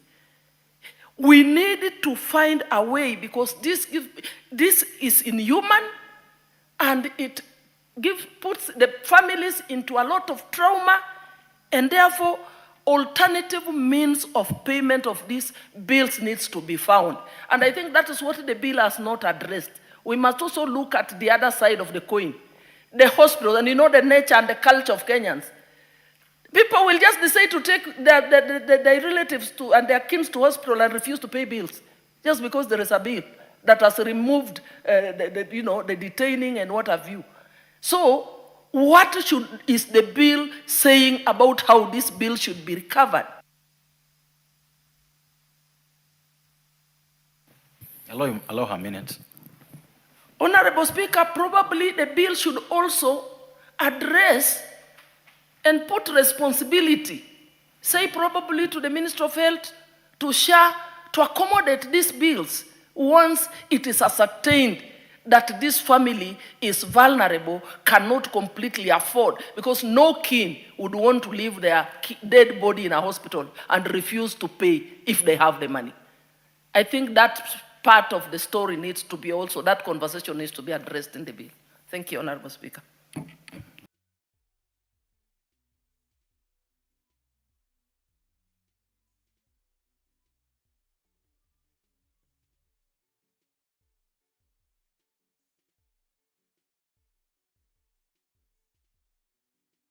Honorable Jane Njeri Maina. This is your. Thank you, Honorable Speaker. Honorable Speaker, I'd like to thank the many members who have contributed to this bill and reaching the debate and giving a human face of their constituents' lived experiences. Are you going to donate in your minutes to Honorable Nyakundi and Kiara? Yes. Please, Yes, that's I what will. you should do first before you go do what you're doing. Okay. Honorable Speaker, I'll donate 1.5 minutes to each of them, but I'll try ensure that I'm brief so that they Excuse can me? contribute. They contribute first, then you reply. Okay. Yeah, so you get to take your seat, then we go to hear the Honorable Kiara first, then Honorable Nyakundi. Thank you, Honorable Speaker. Honorable Speaker, I want to laud my very young sister, Honorable Jerry, for bringing in this amendment bill 2024. And Honorable Speaker, on the onset, I want to say this bill is long overdue. Honorable Speaker, the citizens of this country participated and overwhelmingly voted for the Constitution of Kenya 2010, which guarantees the right to the highest attainable standards of health. Honorable Speaker, when all this is defined, we know which includes emergency treatment. And Honorable Speaker, emergency treatment means something that has happened abruptly without your knowledge. It just comes. Honorable Speaker, I want to say this is something that should be accorded to our citizens without any hesitation. Honorable Speaker, I want to say the burying of the dead, burying of bodies, it is African. And in the African context, Honorable Speaker, we want to say dead bodies are treated as very sacred. Every family wants to be given their person to go and bury, Honorable Speaker. And this is why, with all due respect, Honorable Speaker, I want to distance myself with the notion that dead bodies are not valuable. We are Africans and we know the attachment of us and those who have left us. So, Honorable Speaker, to avert more torture and torment, we must all look for a way of ensuring that the hospitals can be able to release the dead bodies to their families to go and put a closure to that chapter, Honorable Speaker. Thank you, Honorable Speaker, and I support my sister, Honorable Jerry Maina. Congratulations. The Honorable Nyakundi. Thank you, Honorable Speaker. First of all, let me take this opportunity to thank Honorable Jerry Maina for bringing this amendment bill 2024, because this is one of the most important bills that I've seen in this House, and it is time overdue because, yes, we know a lot has been done in the health sector in terms of bringing up the SHA and the numbers that are there, about 29 million, employing of the CHPs and employing of the universal healthcare workers, which is a good thing. But still, most of these hospitals don't adhere to the emergency cases that come up day to day in these hospitals. Most of them assume and ask for money before treating a patient. Just a week, 2 weeks ago, a friend of mine was taken to KUTRH, and he was in a critically ill position, and he was asked for money. The wife could not afford, so it's a friend who came up after about 2-3 hours to come and support in paying the bill, so that deposit, so that it can be able to be attended to. On the bodies, I want to support this 100%, because most of these hospitals, you get a family has undergone a lot of financial crisis because of treating the patients to a tune of maybe 3, 4, 5 million, and then now they have a dead body that they need to go and bury, and you're telling them to clear the bill so that they go bury the body. And most of these families that are not able to pay are just vulnerable families. So I want to support this bill, and I want to support it with all my heart, because I believe this will bring dignity to the dead and dignity to Kenyans who are suffering in various hospitals. Thank you. Honorable Maina.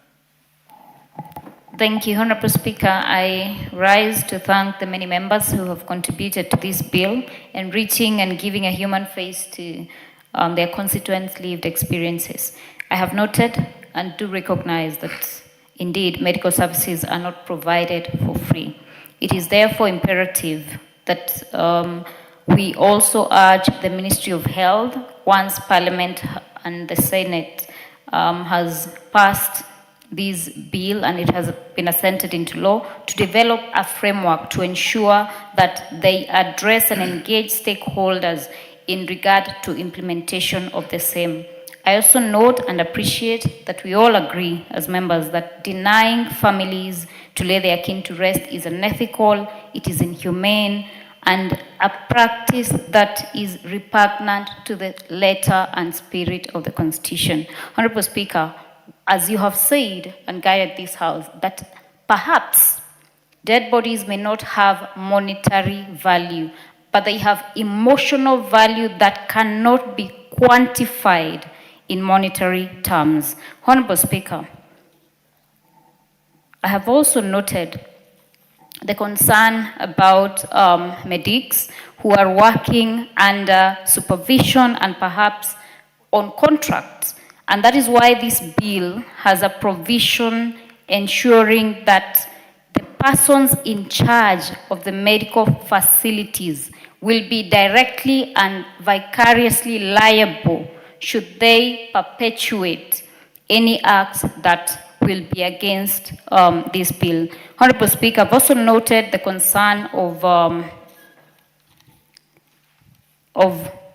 member of Parliament who's just spoken, Honorable Oundo, who has indeed said that we are not addressing the integral issues that are bedeviling the health facilities in Kenya. And Honorable Speaker, while I admit that there are many issues bedeviling the health sector in Kenya, I also note that these amendments will give reprieve to families that do not have financial capacity. It is worth noting that our culture as Africans is to lay our kin to rest. Failure to support the judiciary precedents in place by having legislation weaponizes culture, it weaponizes faith, and the natural human need to ensure that we have buried our dead. It is therefore imperative upon us to ensure that these amendments are fast-tracked, that we do not engage in the bureaucracy of delaying these very dire and necessary amendments to the Kenyan people. Honorable Speaker, with that, I beg. Honorable Speaker, I also further note that indeed this bill was initiated in 2024, and 2 years down the line, this is when it is coming for the second reading. So I implore upon the House leadership to put these as a top priority for the House. In conclusion, Honorable Speaker, pursuant to Standing Order 53.3, I beg that the putting of question on the second reading of the bill be deferred, and I hereby reply. Thank you, Honorable Speaker. Thank you, and well said, and congratulations. So, as requested, the decision on the second reading of this bill will be done next time when we curate. So we move to the next order. Order number 17, the Teachers Service Commission Amendment Bill, National Assembly Bill number 27 of 2024, second reading. Harrow in the House. So we stand over it generally and go to the next order. Order number 18, the Industrial Training Amendment Bill, National Assembly Bill number 50 of 2024, second reading. The Honorable Joshua Oron, I hope you're ready to move this for second reading. Go ahead. Thank you, Honorable Speaker. Honorable Speaker, I beg to move that the Industrial Training Amendment Bill, National Assembly Bill number 27 of 2024, be read a second time. Honorable Speaker, this bill was first published last in 2024, 2024 November, and first read on 20th April 2025.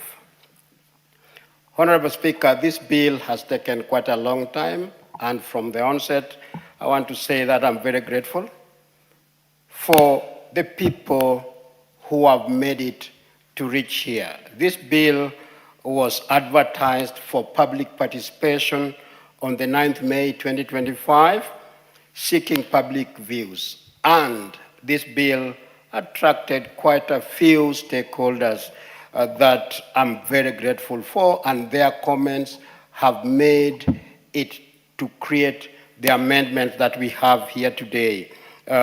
Grateful for the National Industrial Training Authority, through the State Department of Labor and Skills Development, the Kenya National Qualification Authority, National Gender and Equality Commission, Kenya Law Reform Commission, Kenya Law Office of the Attorney General, and United Disabled Persons, UDPK of Kenya. Honorable Speaker, this particular bill, the main objective of this legislative proposal is to amend the specific provisions of the Industrial Training Act in order to recognize prior learning that acknowledges the skills and experience acquired through informal and non-formal learning. It seeks to amend Section 2 of the Industrial Training Act, which is the principal act, and further seeks to define what prior learning is as knowledge, skills, or competence acquired through informal, non-formal, or experiential training or education outside the traditional academic environment.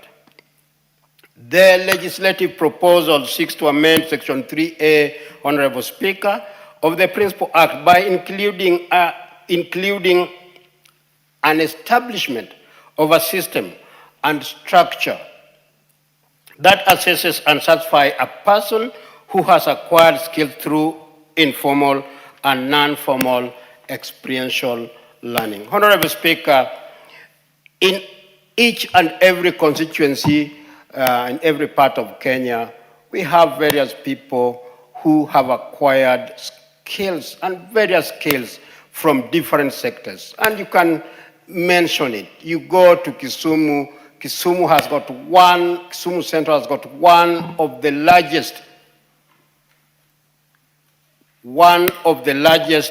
Juakali sector, where people who dropped out of school have acquired skills through observation of the work they do, through training, and you can mention every Juakali sector: electrical, mechanical, plumbing, masonry. Honorable Speaker, all these sectors have got people who are experts in their own rights, but they don't have certificates to present to show that they have acquired learning. Honorable Speaker, one of the reasons why I'm executing this bill is so that we treat people equally. There are those people who left schools at early stage for several reasons and will not get jobs in the process because they don't have a certificate to show that they've acquired those skills. There are those disabled people who have acquired skills in particular specific fields that will not be employed, that will not upgrade to higher learning because they have not acquired a qualification.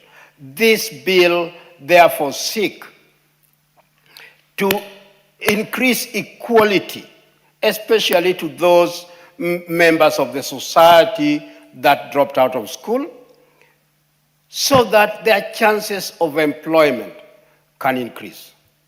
This bill increases the opportunity for those people who have toiled throughout their life from the time they left school to be able to have an opportunity for employment.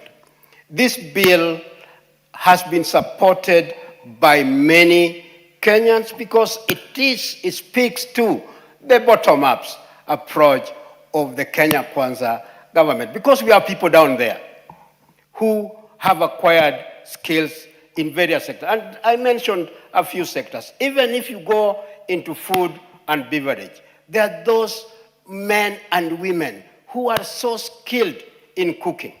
They won't be employed in any hotel because they don't have a qualification. There are those carpenters who what they have is an overall.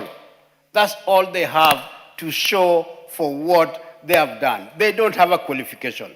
This particular bill, therefore, Honorable Speaker, seek to formalize those skills, especially allowing those people not to go back to school, but to be assessed in the environment where they work.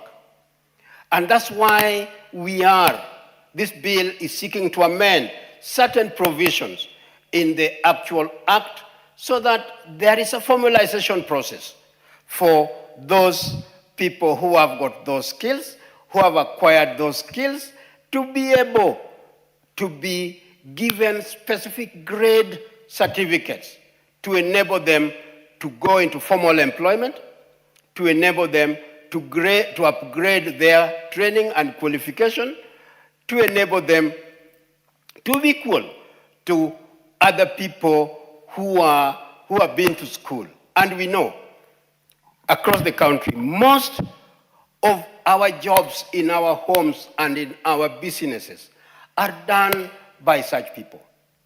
Most plumbers we employ or we get to do our work don't have certificates. Yet they do the work without going into a formal classroom or a formal technical institution.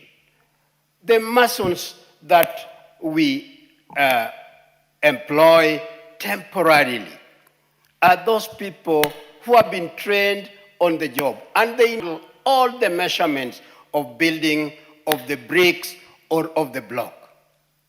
The people who repair our vehicles, the mechanics who do the wiring in our vehicles, majority of them have learned their skills on the job.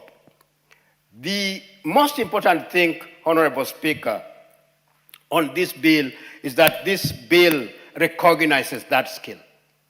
That person can compete with the rest of the world once certificated, once given a certificate to show that they have the skills to do the work, that they can compete with the rest of us, the rest of the world that have gone to technical institution. Honorable Speaker, this bill is an equalizer for many people who have not been to school. This bill is an equalizer for some of the people who dropped out of school for many reasons, because of the background where they come from. So this is a bill that gives many Kenyans a second chance to be able to acquire a qualification, to be able to formalize their skills, to be able to upgrade to higher education, to be able to get into formal employment, because we are also a certificate society where people who are potential employers will ask you where you read. By bringing this bill and engraving it into the law, it allows those people who have acquired those skills, who have acquired those certificates, who have acquired those qualifications to be formally recognized. Honorable Speaker, this bill also seeks to amend Section 5 of the Principal Act to include the establishment of a system and processes for the recognition and assessment of prior learning as one of the functions of the National Industrial Training Board. It recognizes the fact that people who work in formal and non-formal learning sectors gain psychomotor skills, knowledge, and expertise through practice, and they should be given recognition for their acquired skills.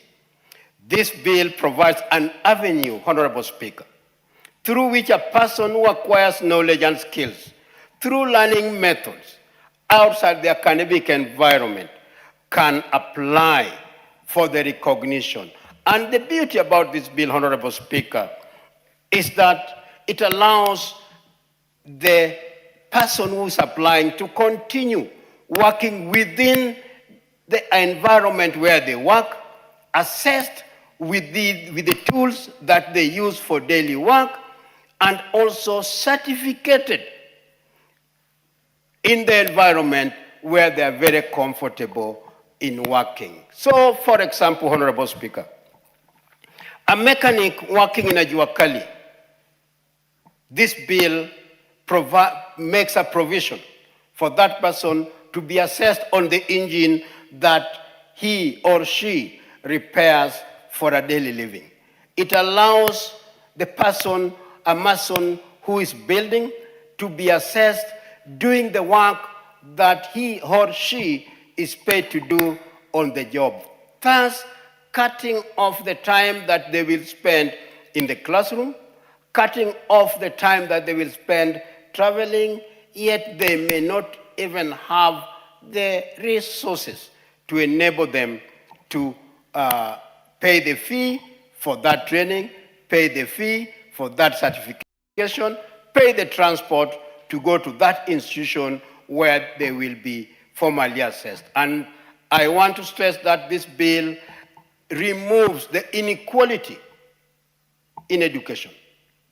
This bill brings people who have been disadvantaged over the years to a certain level, Honorable Speaker. And I want to conclude by saying that it's a bill that almost is already in practice, only that it's not in law. And this will make it easier for the industrial training, will make it for institutional activity, will make it easier for other institutions offering technical courses to assess those who already have skills in their own work environment. Thank you, Honorable Speaker.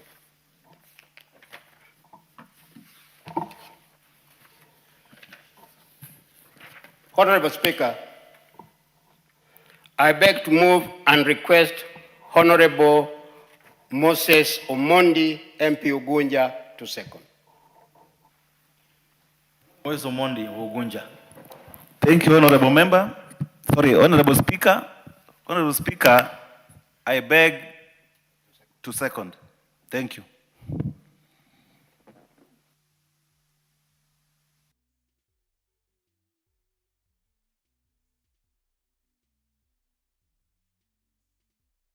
Honorable Lekuton, approach the chair. Honorable Lekuton, approach the chair.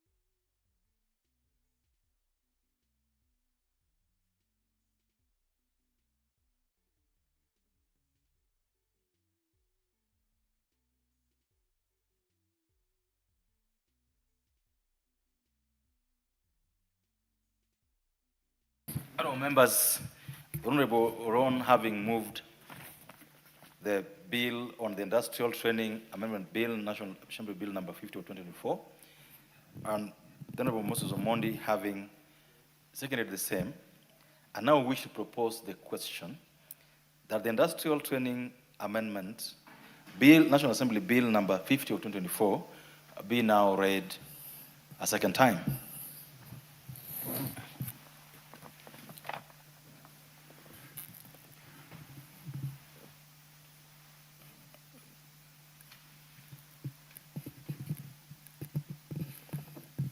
The Honorable Lekuton, you want to contribute or you have a matter you want to raise on this issue?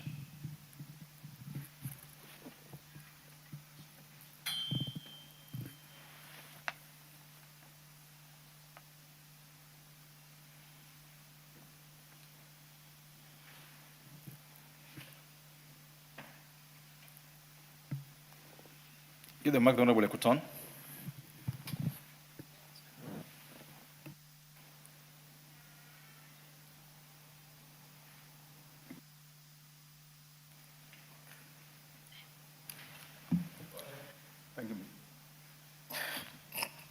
Thank you, Mr. Speaker. Standing order number 35, I rise on standing order number 35 that I'd like to notify the House and the Speaker that we have no quorum. Mr. Speaker, sir.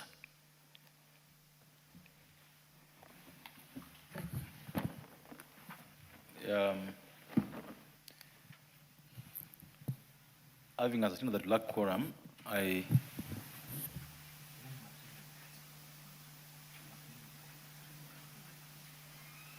order the quorum bell be rung for the next 5 minutes.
think we can stop the bell. And before we move to the also I wish to just remind members that at the retreat members had in Naivasha in late January, it was agreed that the Cabinet Secretary for Interior and National Administration shall appear before the House in Speaker's Kamkunji to brief members on the state of national security. To this end, and in line with the Speaker's communication of 10th February 2026, the Honorable Speaker invites all members of the National Assembly to the Kamkunji tomorrow, Thursday, 12th February 2026, in the National Assembly Chamber, Main Parliament Buildings at 10 a.m. Members are reminded to keep time. And time now being 7:38 p.m. This House stands adjourned until tomorrow, Thursday, the 12th of February 2026 at 2:30 p.m.